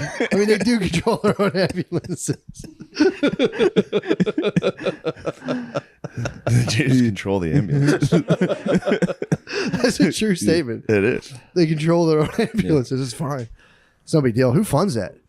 It's volunteer, the Jews. What? Noah, take it easy. Yeah, man. Come on, dude. Don't say the Jews with your eyebrows raised. That's not how you do it. Apparently, it's Yeah. it's called Hatzala, and it's a Jewish volunteer EMS service. Oh, What? sounds really They actually serve great. Jewish communities around the world. That makes sense. Not sure for what reason yet, though. Cause they got their own bus system too. Really? Like how MTA has a bus system, they have their own. Like it was like a few stops where I can it see seemed how like they might. I can see how only they might knew. be like, all right, let's control public transport Yeah, I for a can see little. controlling the big. That makes sense. That one I'll give them for sure. Yeah. Well, that's good. They got the buses and Yeah, it actually seems pretty nice. how do you get the authority to like speed and drive fast? Is it like construction? Like, where do you petition for the legal right? If I'm like, dude, I want to start an ambulance, are they gonna be like, nah? Well, What if I'm like, I'm starting a Jewish? I want to do an ambulance, so I just pick up Jewish dudes. Can I do it? yeah. What? You can. Do you remember? Yeah. Do you remember in like the gangs in New York when the fire started and then like all the different fire companies came? You used to just be able to like have your own things. I think you still can. No, They you just kind of can't. standardized it. You cannot. That's like the Jews do. No, I'm just Checkmate. saying. What do you mean checkmate? You picked a movie about the 1860s. But I mean, it's still relevant now, the Jews have their own ambulances. I know, but they're yeah. All right. Well, no, it's really. I think it's like, yeah, I think that's like VIP level. Yeah. Yeah. So can everyone be a VIP in their own right? Yeah. So how come there's not more firefighters doing that? I don't know. It's easier just to have a job like with like it's definitely like There are a lot of unionized and fake everything. firefighters Jewish, out there. Jewish There's a lot of- ambulance is not unionized. I'm sure. You just do it. You know. I don't think you can just pick up an ambulance. I think you gotta. You They can. do it. can? They just do it. They do it. That's fucking amazing. Volunteer civil Damn, service. I'm ready to Basically, look up how much an ambulance costs. you probably get one pretty cheap. Running late for Ambulance. spots. Called Just hop in the ambulance. ambulance. The ambulance. Yeah, like there's a surge in your area. This is actually going to cost $20,000. Yeah. I guess you can if you volunteer. You could probably do whatever you want. There's a lot of firefighters that do that. But they're like kind of fake firefighters. Volunteer boys. Yeah. Yeah, there's 4,000 private ambulance providers in the country right now. Nice. Nice. All right, So there I you go. guess you could just Solves that. hit them up. Noah's attitude's off the charts today, dude. Yeah, I don't know. It's pretty I'm wild. trying to be confrontational. I don't like it. No, I'm just having fun. I'm glad to be back. All right. So, what else is going about on, your dude? podcast Yeah. life. Yeah. What Welcome else to is going Pod on? Life. What are some of the challenges? Have you faced? noticed resentment from cellar comedians? Not resentment from cellar comedians. My sister.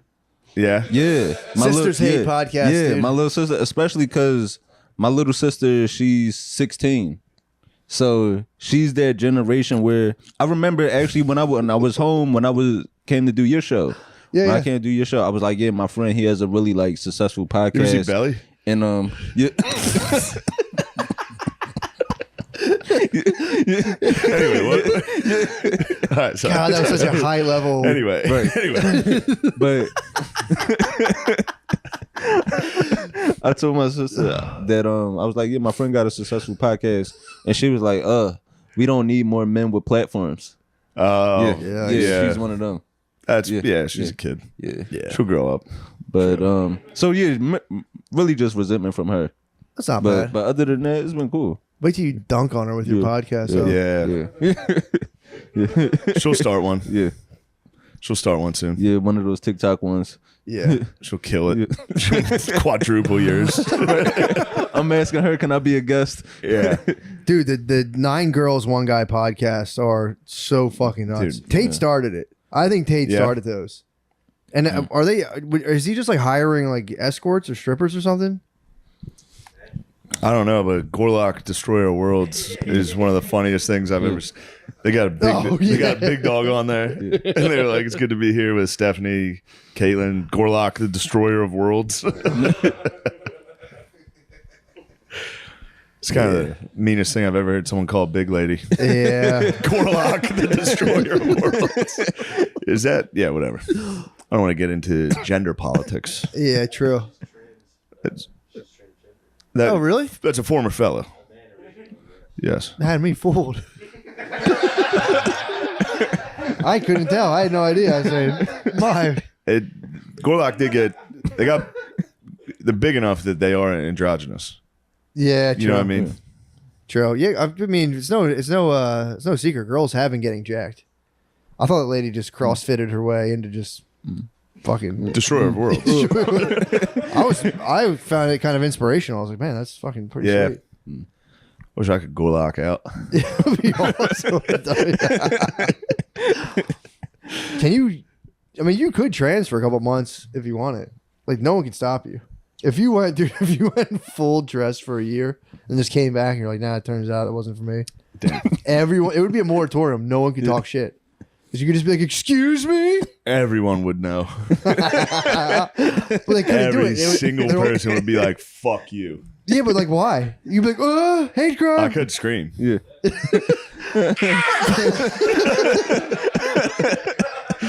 Don't put your hands on me. No one, they couldn't say anything to you. 'Cause then If I you, wore a fucking, you could film, you could if I buzz wore a yourself, excuse sundress to the cellar, me? Parasol? people would be mad. No, they wouldn't, dude. Yeah, they No, would. no pants. No. Just full on dress. Just Sundress with jeans. No, sundress with jeans. Yeah, dungarees underneath.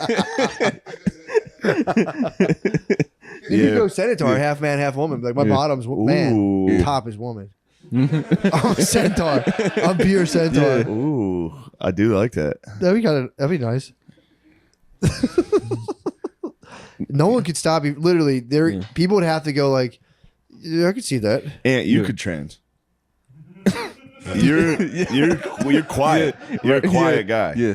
I have You could trans and people would be like, dude, you hear about fucking Aunt Moore? If I People did it, be- if I people be walked like, in yeah. immediately, they'd be like, you're a fucking dickhead. If you did it, they'd be like, oh, brave. they'd have to respect it. Keep your beard. I think people would respect your trans more than you think so. I think. I mean, it would. Some would have to. Some would have to. Their entire identity is based on respecting that. Yeah. So some would have to, but for the most part, People will be needling you. I think I would get needled quite a bit. I can't imagine. You imagine walking in with Keith. Just film everyone and expose them. Yeah. Expose the hate. Just be like, oh, excuse me.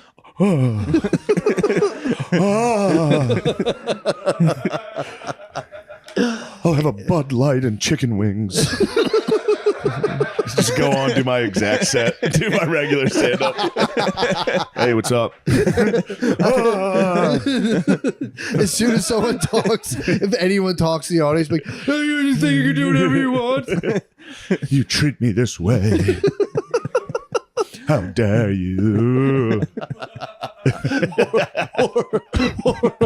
Or just go like almost like a playing card where the back of you is a girl.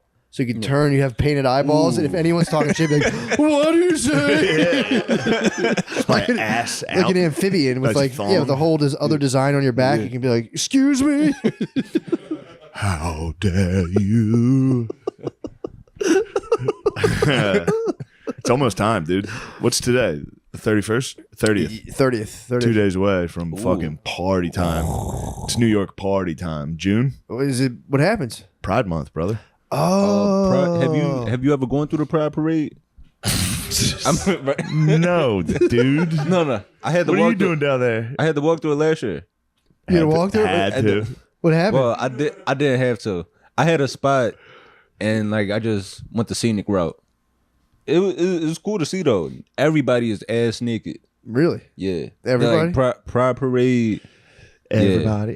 You see so many people with like nothing on. I saw it was this one woman. Damn, I might have a video of it. Nice. She got on the pole.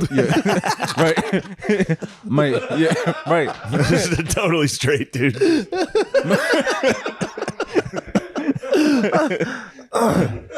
just invading their safe space. Yeah. It was this one woman. She was like ass naked, just climbed the scaffold and was just dancing on it. And I was more amazed that like she was just out there with no shoes on. That's what like grossed me out. Yeah, just no shoes on West 4th Street. Just jizz all over the floor. Yeah.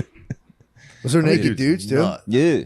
Nice. It was How's the every penises? As soon You as saw some hogs. yeah, as soon as I stepped off the train, as soon as I got off the Saw a train giant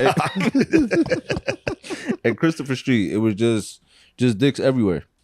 Why does Yeah. so why do they get You naked? saw a and stuff? fucking butt-seeking missile, dude. Just a guy's butt-seeking missile. Just I don't know why they get naked, but it was freeing. It was definitely you had a fun time. I probably walk through it again this year. Yeah. That's how they get you, dude. 2 more years, you're gonna be They'll lure marching. you in. You're gonna be in there. They lure you in with some tits. And they're like, don't mind this. Here's just a penis. Right, You're like, next year I'm a I have float. one of those. You're afloat. You're fucking cockatoo. Or cocker, Just whatever. bogey on a float. Cockatoo. I said cock. What's the dog you have? Cockapoo. Cockapoo. Cockapoo. Yeah. You get that dog down there, it'd be a hit. Yeah. You could Yeah. trans. For sure. Yeah. But yeah, I've never been. I've never been to the gay pride parade. O'Connor went. Did he? Check it out. Yeah. Just saying. O'Connor had a good time. You went to the women's march too, right? No, I would definitely pick Pride over a women's march every time. Yeah, true. Gay dudes are way better than fucking women's march. For sure. I mean, we could That's fair. easily easily turn gay dudes against women. Yeah. I mean, they've been, that's an easy one. Easy CIA operation to go in there and be like, yeah, fucking, they think you're They started a cool gay best friend. Yeah. They picked up on that trope. Yeah, that's kind of nice. The gay, because there was a gay best friend for a while in most shows and movies as a white lady's prop. They figured it out. I hated seeing that. I was always like, dude, Pissed me off. what do you think this is? But yeah, that'd be nice. I mean, they're already, dude, gay dudes are pretty nasty to women. I've seen them do it. It's pretty funny each time. So I've been kind of talking about this lately. So like, it's a gay porn star with my name. So right, yeah. Now make this living a double life, dude. Yeah, I have a gay following on Twitter, and I could not figure this shit out at all. Like I'm like, why the fuck are all these gay men like just following me, and then they and they DM me? Like my message request is the wild place, Bro. And yeah, and what I noticed too is they like they're so specific. You've been in New York too. You got to go back to Philly. Yeah, You got to go back to Philly. Because the messages they sent me, like this one guy DM me, he said, hey, like you so fine and funny, and like a fan in the Washington Heights. So like they drop hints. Yeah. They'll drop hints like as far as the location, but I couldn't figure it out until somebody tagged me in this one video, and I'm watching the video. I'm like, is this some sketch I did and don't remember? Yeah. And then and then everybody just started undressing. And then I figured it out what was happening. Like, this is a gay porn star with my name. And he doesn't have social media, so they just come to my page. Damn. Yeah. Yeah. It's perfect. Yeah. Yeah, that's nice. You ever invite them to shows?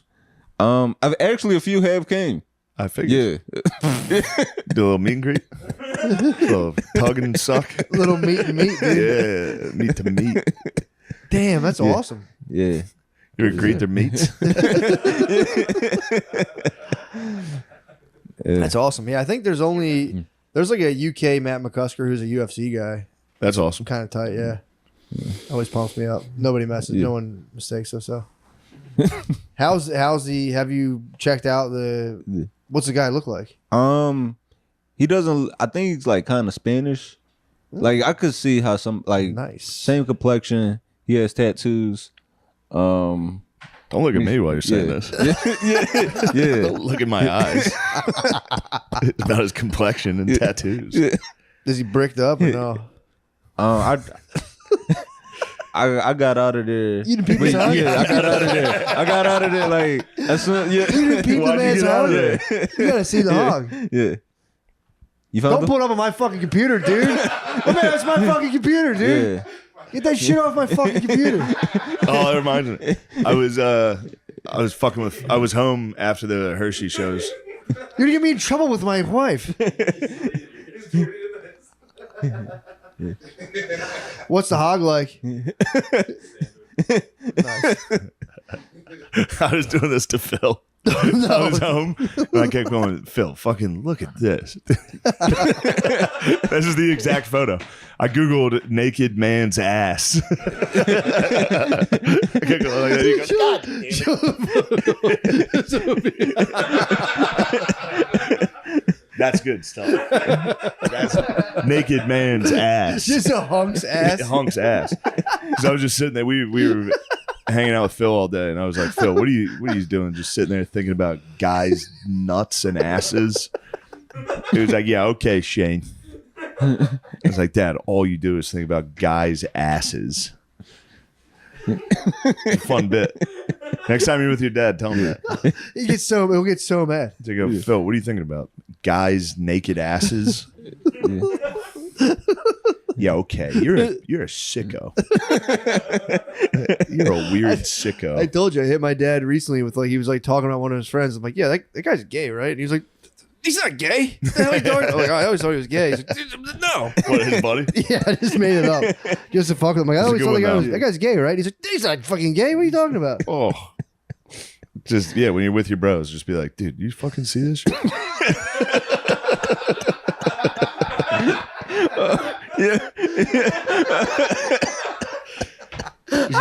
God damn, dude. How many times you get it with that? You can get everybody. How many times you get filled with butts? all day. It was after the Hershey show, and I was definitely trying that. hungover. We just sat there. We sat outside watching the Phillies. I got him the entire Phillies game. You can do it. You just you know, you show each other your phones. You go, dude, look at this fucking reel, or look at how funny this is. Guy's ass. Giant cock. You can airdrop pictures of. I didn't know my that. God. What? There's a tough one, dude. What you get? We're gonna get fucking age restricted. What? We're gonna get age restricted. Definitely. Guys' butts. Guy's butts with a downward pointing boner, dude. That's tough. I That's couldn't tough even. stuff. Yeah, it'd be hilarious to see me do that pose That'd be awesome. with a boner pointing down. It'd be like barely sticking out past the nuts. You have to plop them up, Just a yeah. hairy, destroyed ass. Like an old dog's ass. Just a dirty dog Tybalt's butt. This summer, take your high to a whole new level. Hamilton Devices gives you an incredible vaping experience with huge clouds and full flavor. If you're looking for something to blow your friends' minds, check out the Jetstream.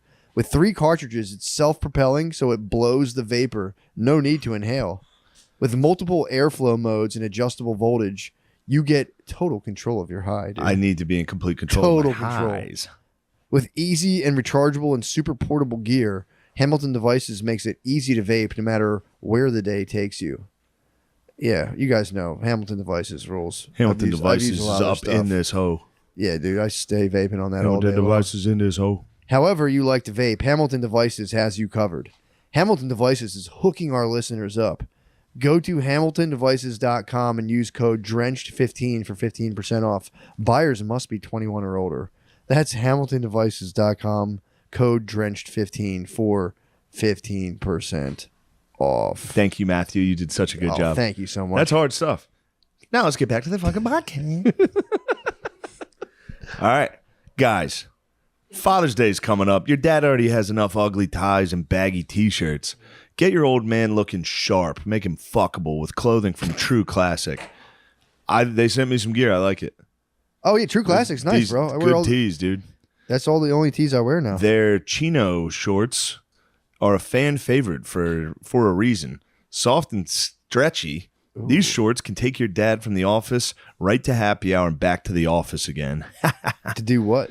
To molest the secretary. You can even throw these babies in the washer and dryer. No need to worry about anything shrinking. Pair his new shorts with True Classics Summer Neutrals t-shirts for the perfect. This is the smallest font of all time, dude. Every dad is different, and True Classic makes tees that have just enough room right where you need it. All right? So if your dad's got a different body, we can fix it. True Classic is hooking all our listeners up with an exclusive deal to help you get along on gifting. Fuck, dude. For a limited time, only get 25% off. For a limited time only, get 25% off with the code DRENCHED at trueclassic.com. That's 25% off with code DRENCHED. Plus, free shipping included on purchases over $100. Perfect. Wouldn't you like to send your dad a fucking t-shirt? I might send him a nice True Classic. I might send him some True Classics. gonna That is jack nice. the I'm going to get him fuck, dude. Hamilton Devices from the smoke crack. Go check out Ant's podcast. Yes. And see him at Helium. When are you going Right? to be healing? June 28th. Woo. Oh, June 28th at Helium Comedy Club in Philly. That'll be lit. We want more podcasts. Yeah, we want more podcasts. Guys, if you're going out of the country this summer, you'll want to learn all the languages to pick up the sweet honeys. Oh, yeah. Enter Babbel. Yeah, if you're doing, especially if you're doing love tourism, Yeah. you're going to find a wife in a different country. You want to be able to go. Bing, Yeah. Are you? Yeah, you should figure out how to ask them. Are you child? Yeah. You don't want that. Do you have penis? Don't fucking lie to me. Babbel will teach you how to say, I'll cut your fucking head off. You tell anybody about this. Enter Babbel, the language learning app that has sold over 10 million subscriptions. In just 10 minutes a day, you can learn a whole new language and be able to ask someone what time it is or if that girl at the bar came with somebody. Oh, man. Yikes. Whoa. I'm so excited to start taking lessons with Babbel. Can I tell you about it? Yeah, I'd like it. I'm going to learn Hebrew. and do a bar mitzvah. Babbel's lessons are based on real life scenarios, so you'll be learning vocabulary you'll actually use. No matter your learning style, Babbel has something that'll work for you. In addition to lessons, check out their podcasts, games, stories, and live classes. Plus, it comes with a 20-day money-back guarantee. Right now, get up to 55% off your subscription when you go to babbel.com/drenched. That's babbel.com/drenched for up to 55% off your subscription. Babbel, language for life. Nice. Yeah. Wow. All right. That podcast was great. I can't wait to get back into it. All right. So we covered gay stuff. What else we got? Whacking off. What are you whacking off to? I got the demon seed in me right now. Of semen? Yeah, I got a screamer in me. I was away all weekend in Chicago. Oh, how was that? It was cool. It was nice. We stayed You in got like you a chill. Yeah, we kind of chilled. I mean, when you have, I was like fucking chasing kids around, but it was like we were in like a high rise. It was nice in downtown Chicago, like on like the 37th floor. It was so nice. I've never understood like wanting to live downtown. Yeah. Because at nighttime the lights go out and like everyone puts different colors like lights in their windows, so it looks cool. You look out the windows, like it's pretty tight. Thought for sure I'd get some ass in the fucking high rise. Not a crumb, dude. Really? Not a crumb. Not a crumb of sniz Not to a be found? crumb in there, dude. I wanted to boss up, dude. Not a crumb in the high rise. Yeah, fuck in the window of the high rise, dude. That's Damn, yeah, man. that's a waste of like a good. I know. Yeah. That was You the should have plan. taken the pussy at that point. That was you the should have plan. made it. You should have. My rules, my attitude.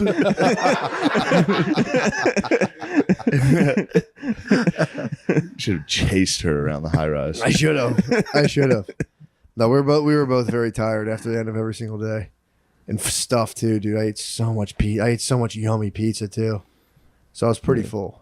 Yeah, But- that just happened to me. What? Like I planned on getting some, but Yeah. I had a bunch of pizza and wine, and like the wine just put me to bed. You went right to sleep. Yeah, yeah. Yeah, it's almost nothing worse. Well, again, too full. Yeah, getting too full, just being like, damn, I have no desire to have sex. Yeah, but you're like tomorrow though. It's tomorrow I'm gonna get you. on. Tomorrow is Yeah. And you fucking wake up, on. you're still like, ugh, Yeah, dude. I was too much bucked. pizza. I can't have any pussy pie. Too many pizza pies. You Yeah, so I got a screamer in me. I got like a got a bunch of jizz in you. bunch of jizz in me. What those guys' butts just do for you? Reminded me of all the jizz I had in me, dude. It reminded you. It's like, God damn, dude. Why are those butts on glazed? They were glazed. Some of them were waxed up. They were glazed guys' butts. Have you guys covered glazing guys' butts on your podcast yet? Yeah, what do you guys talk about on the pod? No, we have talked about getting your ass ate.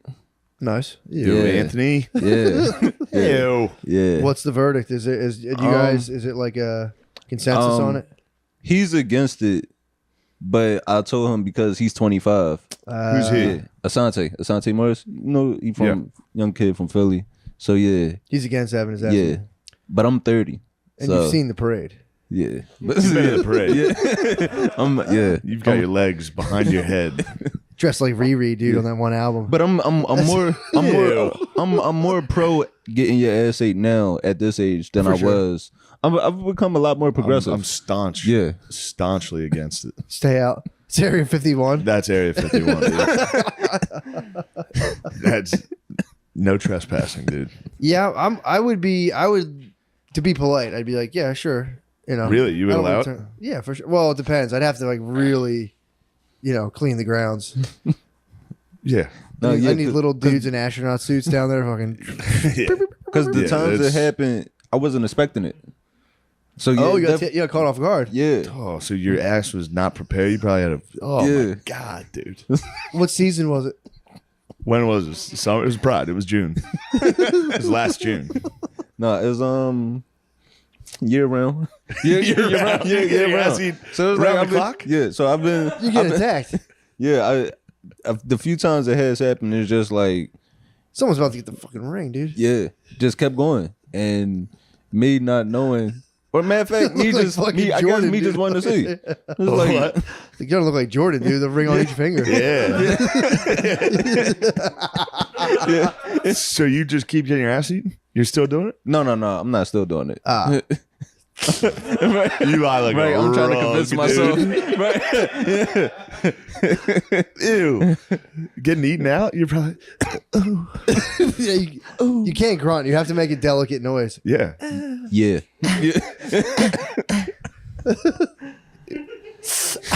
Best case scenario is, and you grab their, It's got to just tickle. you grab their little. It's got to just tickle. I would like if a lady scratched my asshole. That'd be nice. That's like one of the best feelings in the world. When you have an itchy ass With a back screw. and With you a, just dig into it, I'd say go from outside of the underwear. I like a little underwear on there. yeah. You get some I like don't want some nails. coarse I want- boxer briefs Yeah. to fucking. Too. Dig in there. Yeah. That I could see, but a tongue that's horrific, dude. Cat tongue. I'd just be like, "Hey, can you scratch my ass for me?" And I'd lay down on my stomach. Say, "Get in." Oh, that'd be awesome. It is something about like underwear touching the ass when you getting that good scratching. yeah, but it's tough when Never you do wash my that. hands.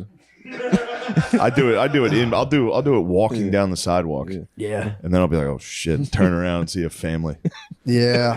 2 feet behind me. I'm just- I get greedy with like dick adjustments where I'm Yeah. like, I get a little micro adjustment, then you go, that didn't quite do it. And you're like, yeah. You grab your dick and you're like, I did that at a party recently. It was just like, God, I think someone saw that. So I gave myself a little pants tug, like, not there. And I was fully like, yeah. Fuck. You ripped at your dick and nuts. Fuck, I Probably felt grabbed- good. grabbed my penis. It was perfect. Yeah. My penis was in a very uncomfortable position. I Now that we're freed it talking up. about it, I'd like to get wore these goddamn shorts accidentally. What the hell? So wait, Yeah. you're getting your ass eaten. I have. How many times? I say Dozens. no. I say about 3 or 4. Ew, Anthony. But the first time it ever happened, it was about to be a fight, like There was between me and the girl, because it was just like, why are you doing this? Damn, she wiped your memory. Yeah. wait. The fight was after the ass eating, No, the fight was like while Pretty terrible. her trying to do it. and you were saying, "Do not." Yeah. And she was, "Come on." Yeah, and it was just That's actually kind of hot. Yeah, I was just about to, like, God damn. Fuck, I'll give you that. What was your argument? What was her argument? Like, I guess I was like 20 at the time. I was like 20 at the time, so I was just like Damn. completely gross, and I was just like, yo, you too young to be doing this. How old was she? She was like, I mean, we were the same age, but I feel like, but eating ass, it comes with experience. I feel like when you eat ass at 20, You gotta start. You gotta start Like somewhere. that- you comes you're from saying trauma. start her young. You're saying you got to like work your way up. That's grown and sexy only. yeah, and like That's because if you, grown and yeah, You gotta be a grown ass woman. You're gonna eat fucking. So she was like, asshole. "Come on, let me do it." yeah. Did you have any other like follow up questions to that? Be like, is this standard protocol for you, or like what's? No, I was just immediately like just ready to fight. Damn. Yeah, So you were like just throwing punches to her chest. You're Like, trying to. stop. and she just coming at me with tongue. Yeah, yeah. Well, to elaborate. So how did the fight? How did it feel? How did the tension finally break? I think we just had regular old fashioned sex. Nice. Yeah, I wasn't. Yeah, The best. Yeah. And did you? You've been fingered. Obviously, if you've had your ass eaten, you've been fingered. That is, women are dying. Women are dying to breach the egg. They're dying to breach I the gotta egg. be honest. This first appearance on the pod is wild. It's a fair question. Why can't we have fun, dude? Why can't we get fingered? Why can't we Yeah. have fun with our butts, dude? So yes, Yeah. you've been fingered. How many times did you say? No, I haven't. They definitely do it while they're eating your butt. Just True, yeah. you can use two. But we I can should be take able it. to though. We should be allowed to. We Yeah, should we have should that freedom. have fun. I know your freak ass has done it. No, it definitely did. No, done to me. No. He talks about it the whole time. When we drove up, he's like, God, my ass is thirsting to be fucking my pussies. Lemaire, you're awfully quiet. No, I'm good. I'm not an ass guy. Nice. Same. Damn, dude, you're the only one. Yeah. I And would we- never let her go down there. And we love also her. need like I've done we it. should I'm have not the gonna lie. freedom to You've use. had your asshole licked? You've had your asshole licked? Yeah, Awesome. How'd it feel? Elaborate. Awesome. Would It's somebody awesome. elaborate? it's like you know thank your you. balls getting Curious. licked. Yeah. It's 10 times better. Thank you. It's 10 Thank times you. better than balls. I'm not saying it doesn't feel It just good. gets better and better until you go down to your feet and you go, oh. Look, there's a lot of stuff that feels great that I don't participate in. True. Probably getting butt fucked. True. No, you know what? There's got to be something to it. If all those guys doing Obviously, there's something to it. that, fucking floating around Obviously, on there's a balloons. lot to it. Dude, they'll like seriously have guys with like their feet on your neck, like stop butt fucking. You're like, I can't. I wish I could. You don't think I wish I could stop getting butt fucked? It's too damn It's good. ruining my entire life. I could have had children, but instead I chose to get butt fucked. Instead of get butt fucked. But Yeah, it's now fucking- everybody likes it, so I'm hard. fine. Yeah, true. That really must have stunk. It's gotta be tough for the fucking geezers, the gay geezers. Yeah. To be like, damn, look at you motherfuckers. Parades. We were fighting cops, Yeah, dude. Getting And hit. sucking them. sucking the cops quietly. And then they'd hit us after we sucked them. So they were embarrassed. That is crazy. That is crazy. That I mean, when we were younger, there was that Matthew Shepard kid. Yeah. Like dudes would like hear about gay stuff and just go They'd be ballistic. And be like, furious. what the fuck? Yeah. I'm gonna fuck this guy up. That's pretty crazy. Yeah. It's a Now, dark it's, one. now it's just kind of like, Yeah. Yeah. Yeah. do you? Yeah, if you, that's a good point though. If you do follow them, you're saying you're like just don't even open the door, just draw the fucking Oh, yeah. I'm drawbridge. pretty self-conscious about things, and Keep the A. my just- butthole is definitely one. I'm like, I can't. The world's not ready for this. Yeah, I can't share this with one person. And also, I have a covenant with God. about your butthole, Well, that's something he would be against. probably. What about a little like perimeter play though? Non-penetrative perimeter play. I'm not saying people haven't tried to go down. I'm not saying a couple ladies have danced around. I said, what the fuck are you thinking? No. Ew, no.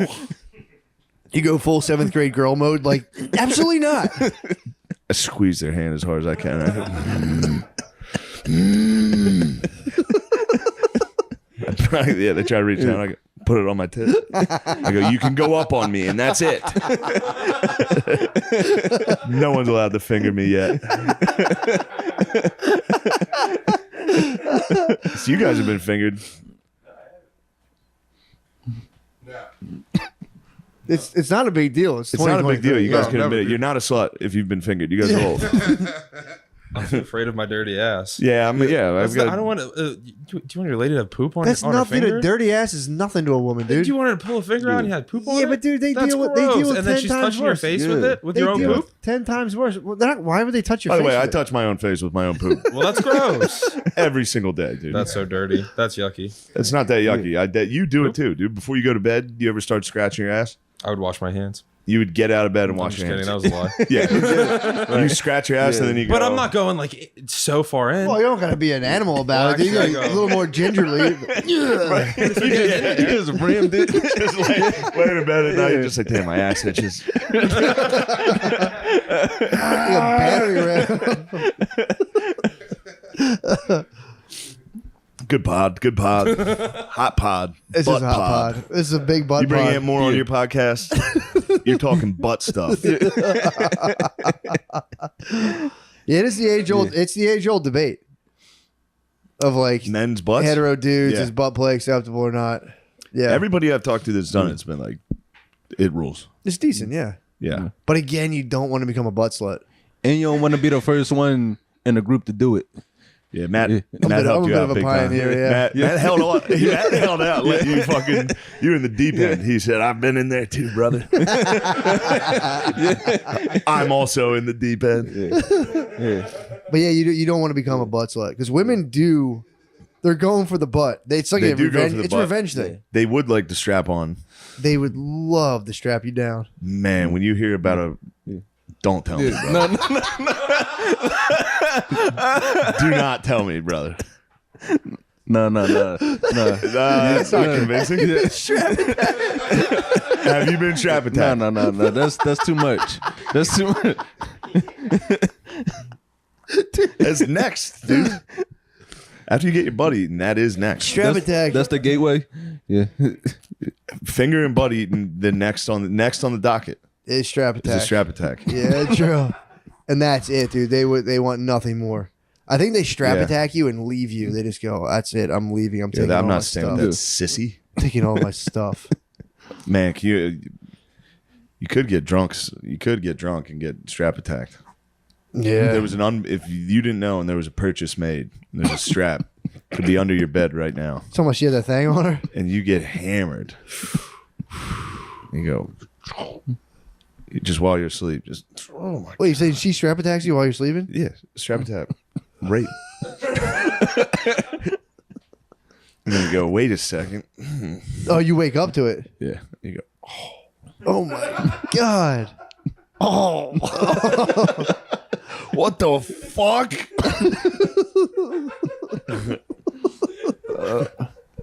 Then that's like a force. That's a whole other force you'd have to contain within your life. Just Yeah. getting butt punished. You're like, dude, it's been like a month. I've been butt punishing forever. We talked to our friend. Remember that podcast we did with our friend that Yeah. got butt punished? Yeah, he was pretty into it. He was all about it. Yeah. That was an uncomfortable moment. It's got to skew the relationship. It does. If you get When butt I hear punished. about it, I go, Although Tom Hardy went super alpha on it. He's like, yeah, I've butt Yeah. fucked guys before. I'm an actor. Venom? Tom Hardy. Venom's butt. Yeah, Venom, he's, had yes, some, Venom. he's had some venom. Whoa.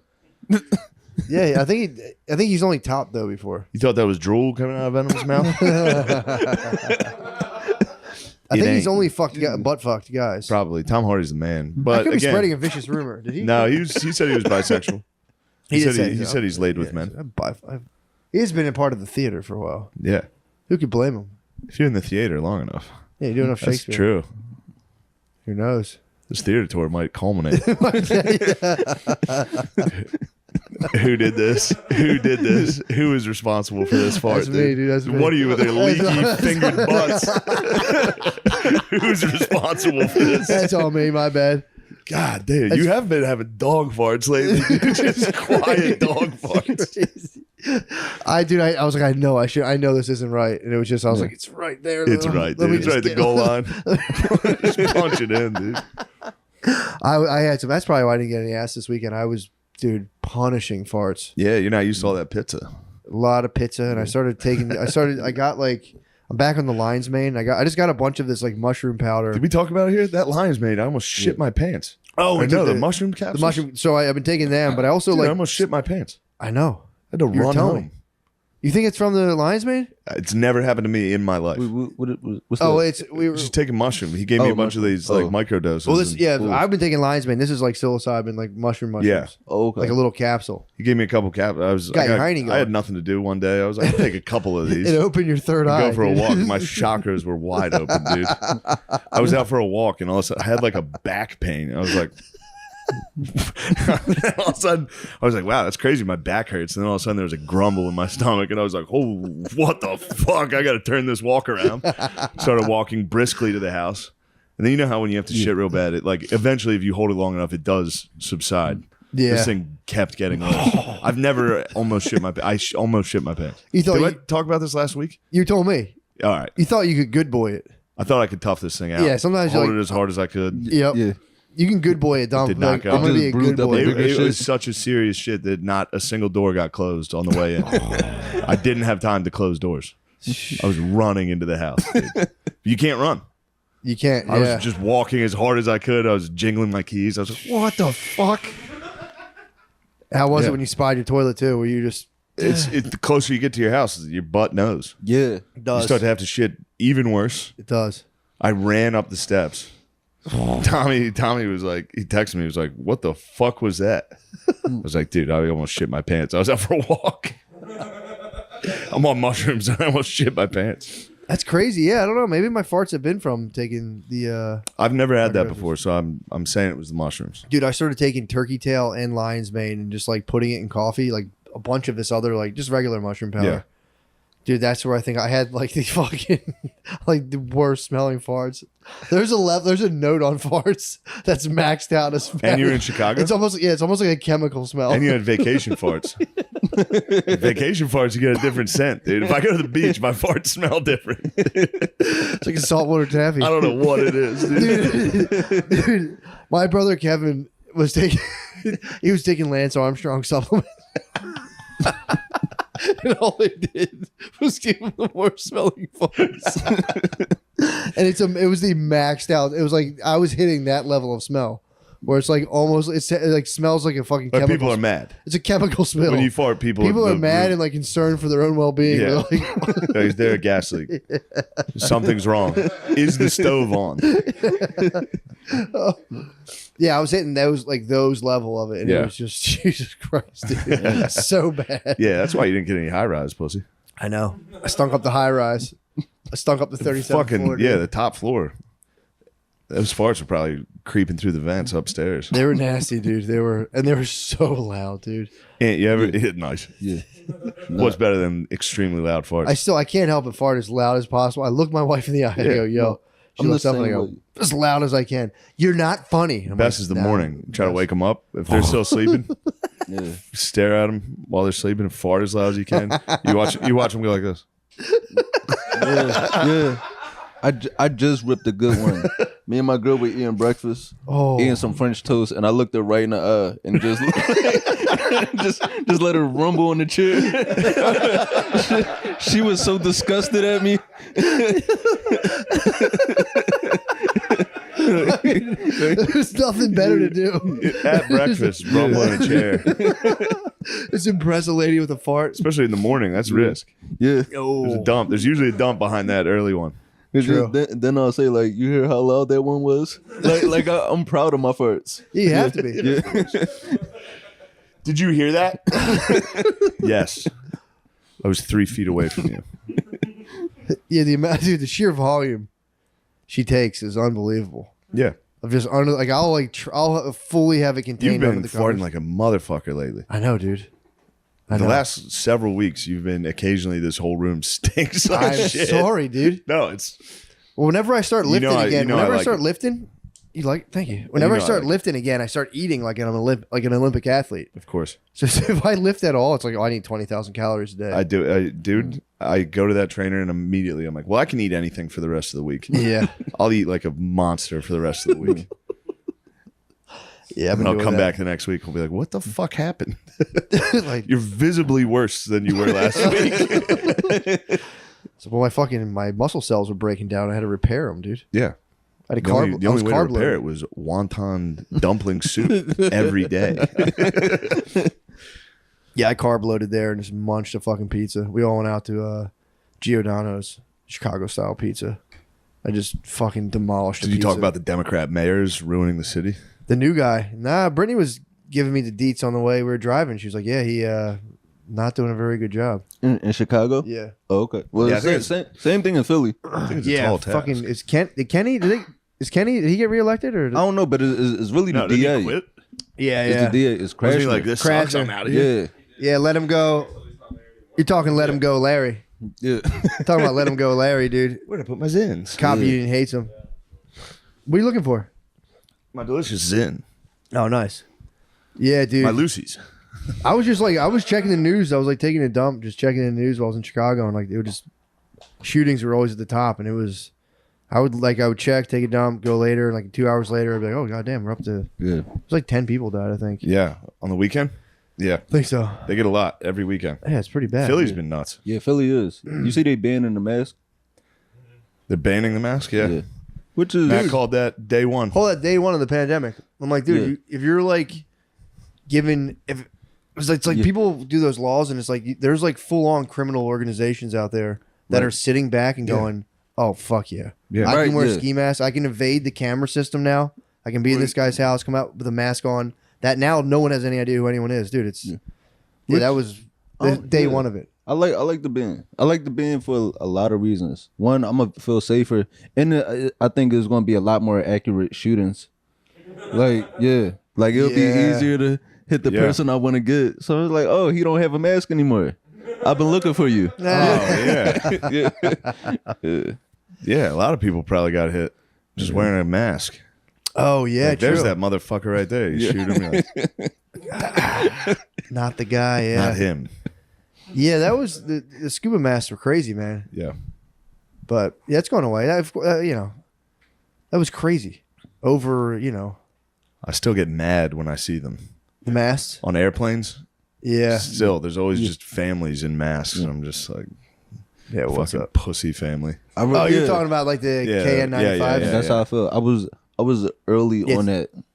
Like I remember I had a college March 3rd, 2020. And I remember going to the show and my girl giving me like Kleenex wipes and sanitizer, Dude. telling me to wipe down my seat. And I felt like an idiot. The only one doing Oh, this you shit. did it? Yeah. Nice. Yeah. I put it to use. But I didn't nobody thought Yeah, it no was one knew what the fuck it was. No one knew what the fuck it was. Yeah, that was early on. Now it's like, dude, if you're still KN95'd up, dude, it's like I was on a flight. Yeah. There's a lot of people still I rocking. want to them. punch him. It's crazy. I want to snap them, dude. It's fucking. That'd be funny. I want to fly Air Canada again. And go yell in that fucking male stewardess's fucking face. I'm gonna spit right in his I'm mouth. showing my I ass. hate him. I'm showing my I'm ass. gonna show my ass. Yeah, it's pretty bad. I've been watching a lot of RFK Jr. stuff. Nice. He's been crushing The bro. that. He's been crushing that in terms of all the stuff. Like we kind of got butt fucked a little. Yeah. Speaking of butt fucking, it was We got our asses they licked. started going on like the fucking dude. What was the one trial where it was like they just did it on like 4 dogs or something for the new booster? The data it was on like 8 mice. I remember when they were like fucking beagles up. Yeah, What was that? What did they do to them? Were they like? that was way back when. That Yeah, was like- way back. He had the fruit flies or Yeah, were the they bot letting- flies. Letting bugs eat beagles' faces? Yeah. He's He also sick. killed a bunch of gay people too with the AIDS stuff. Well, Oh yeah, that's a tough one. But the Beagles. The beagles. Allegedly. yeah. The beagles have hard lives, dude. They're #1 laboratory dog. Why beags? I don't know. I don't know, dude. I don't like it though. Beagles are cute. I know. Do it on fucking cockapoos. Oh, they were. No, weren't they cutting their vocal cords out? So they couldn't, They couldn't howl. God, they couldn't damn. howl or make noises. Yeah, and then bothered. they'd let bugs eat their face. Ugh, That's good. That's a good experiment. that is pretty good. For real. It's like a 3rd grader's like the fucked up kid in class's idea. It's like the bad kid from Toy Story. For real. Just take out their vocal cords and put a bag on their head with bugs in it. Why? Sean, fact check yourself about Dr. Fauci murdering homosexual man. Because that's the kind of stuff that get us deplatformed, dude. Yeah, that was alleged. I could edit it out if you want. You could read Robert F. Kennedy Jr.'s book about it, though. if you Yeah. want. That's gonna be fun. I was talking with the Ocon man last night. We had a couple of drinks, got into some politics. Nice. They're just not gonna have any. Biden's just not gonna debate anybody. Yeah. They're gonna duck RFK. They're gonna say we're not doing that debate, and then he's gonna say I'm not gonna share a stage with somebody who denied democracy, and he'll be able to duck Trump. Yeah. He's never gonna have to debate. Yeah, true. But yeah, RFK's hitting all the pods, though. RFK's hitting the pods, but He's I'm hitting saying the pod. Yeah, Biden will get out I of would the love to debate. see them debate. Especially, dude, the rematch, dude. That's Rocky, too. Trump versus Biden. Trump Yeah. Biden, the rematch is gonna be nuts. I would He might love that. Drago him. It might be Rocky. It might be Creed Drago. Trump might kill him. True, yeah. Especially if you watch Yeah. his tapes. Like, first of all, just shut the fuck up. Don't spaz. He and talk. spazzed on the first one. Totally Rocky fucking- won. He spazzed. He totally spazzed. The first debate, he was just Trump would not shut the fuck it was up. crazy. He ruined it. I think RFK would body them. I mean, easily body them both in a debate. Definitely, he's the only one with a brain. True. The other two, Trump and Biden, are gone. Well, it's nuts because I've like been watching a lot of his interviews and he just like talks. If he like doesn't want to answer a question, he's like, "Yeah, I don't know, man. I don't really want anything to do with that." And it's like he'll answer questions like a regular person. And then I turned on and I don't know if it was like Trump or DeSantis, and it's just like immigrants are killing you, and Yeah. it's very funny how like sensationalistic. Like you just get accustomed to like how all that stuff Yeah. was. Yeah. It's How like Jesus Christ. preposterous it is. It's insane. I hope he does it so bad, dude. I hope. He brings a tear to my eye, dude. When I watch him, I get so proud. I'm like, yeah, dude, this RFK? country has a chance. Yeah, when I watch him, like, we have he's a pretty fucking sick. chance. He'll have a get chance. 8% of the votes. You think so? He's polling pretty He well. will not get any votes. I'm telling you, he's polling well. I agree. I'll vote for him. I hope he wins. But Dude. He's he's- got a shot, dude. His wife wouldn't have let him run if he didn't have a shot. Is that what he said? Yeah. Cheryl Hines wouldn't have let him run. He goes, if I didn't have a shot, he goes, he had to show her some of the polls. You just got to tough it out. You got to tough out his voice for 1 minute. You get and then used, you get I'm used to it right away. Yeah, exactly. Get used to it really quickly. And I think I said this last time. I was driving, listening to his one podcast, and I was like, he'll never win because of this voice. And I was like, damn, how dumb is our fucking country? Yeah. That it's true. No one will vote for him because of that. People will be like, yeah, but you hear his voice. Meanwhile, Biden can't talk, and Trump's nuts. And they'll be like, yeah, but the guy sounds funny. The one rational guy. Yeah. Yeah, well, we'll see. He had it out with fucking Crystal Ball. I watched that. I was none too pleased. Yeah, that was tough, man. He's like, show me where I'm wrong. She's like, you've We're not studied going to this. get into this right now. It's like, well, you brought it up. We're out of time. She's like, well, you study this. It's like, you study this your whole life, so I'm not going to debate you on it. Yeah. It's like, so then what the fuck are you questioning it? Yeah, I mean, dude, could be the president, dude. Aunt, you voted for Trump, right? Have you ever voted? Yeah, I voted. I do want him back on Twitter. I haven't. I voted in. You definitely voted. I was you matter of fact. definitely voted for Hillary You know what's Clinton. funny? No, I did, and I was mad as hell because She sent one of her minions to eat your butt, dude. for that, boo. I waited to the last day, and I was living up here, so I had a mail-in ballot. Yeah. So I went out of my way to catch the megabus back to Philly to drop off my ballot. And then when I got back, I came back the next day, like after the results, and just landed off the megabus into like just protest. That was the wildest shit. Oh, fuck. Because it was like, I would, especially at Man, that. that was nice. You went and did your duty as an American citizen, and then how are you rewarded with a loss to the GOAT, dude? Trump, 2016 Right, Trump yeah. might have been the GOAT, dude. Yeah. That was pretty funny. Yeah. Yeah, there was Prime one- Trump. Yeah, Prime Trump? Yeah. Yeah, I got- he's weakened himself, man. Of Telling course, he's fucking 4 years. He's so old. you. True. Yeah, 4 years have passed, I guess. He's old. Yeah. But I feel like a lot of his harder core people have been 6 like, years have passed. They left him. A lot of his harder core supporters are like, all right, it's enough. It'll be interesting. And DeSantis is kind of 2.0, basically. How old is Trump? 78, Is he really? 70s. Yeah, I think he'll be 80. Damn. I could be wrong. And Biden, he's 76 right now. And then Trump, yeah, true. 1776. That was Noah. What? Biden's 80 right now. So he'll be, so if he wins the next election, he'll be 86. No, when man, he's they done. can't run him. There's no way. 86, dude. There's no I think way. he's bad now. Think of him in 6 years. If he wins again, 6 years from now. it's definitely fake. There's no way he wins again. That's they- the wildest shit. There's no way. They run him there's against no Trump, he's way- got a chance. Where he's in charge, it's the biggest country in the world, like in terms of like GDP. Yes. And there's why would there be a senile guy winning? This is when like ageism should be allowed. Yeah, it's not even. There's no such thing as ageism, dude. Yeah. Can you imagine Joe not a real Biden thing. right now, after 6 more years, not only 6 years of life, 6 more years of being the president, Yeah, how fucking worn down that guy's. Like, he's going to be totally gone. dude. Just He's from, like, already, yeah. even if you did nothing, you were just on TV and people were talking about you. That would have your adrenals going 24/7. And it's like the ageism thing's ridiculous because it's like, all right, well then let a 12-year-old be president. It's like, well, we can't do that. It's like, okay, so you can't have a fucking 85-year-old either. It's a good argument, Matthew.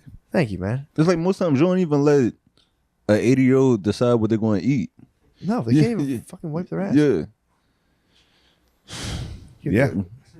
Yeah, it's crazy. If he wins again, that's Something's up. suspect, dude. Where are you going to move, dude? I You know might where have I'm to going. leave. You go fucking head down south. I might move to Mexico. Yeah. I'll leave. We'll be right there. True.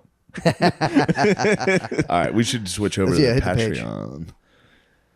Goodbye.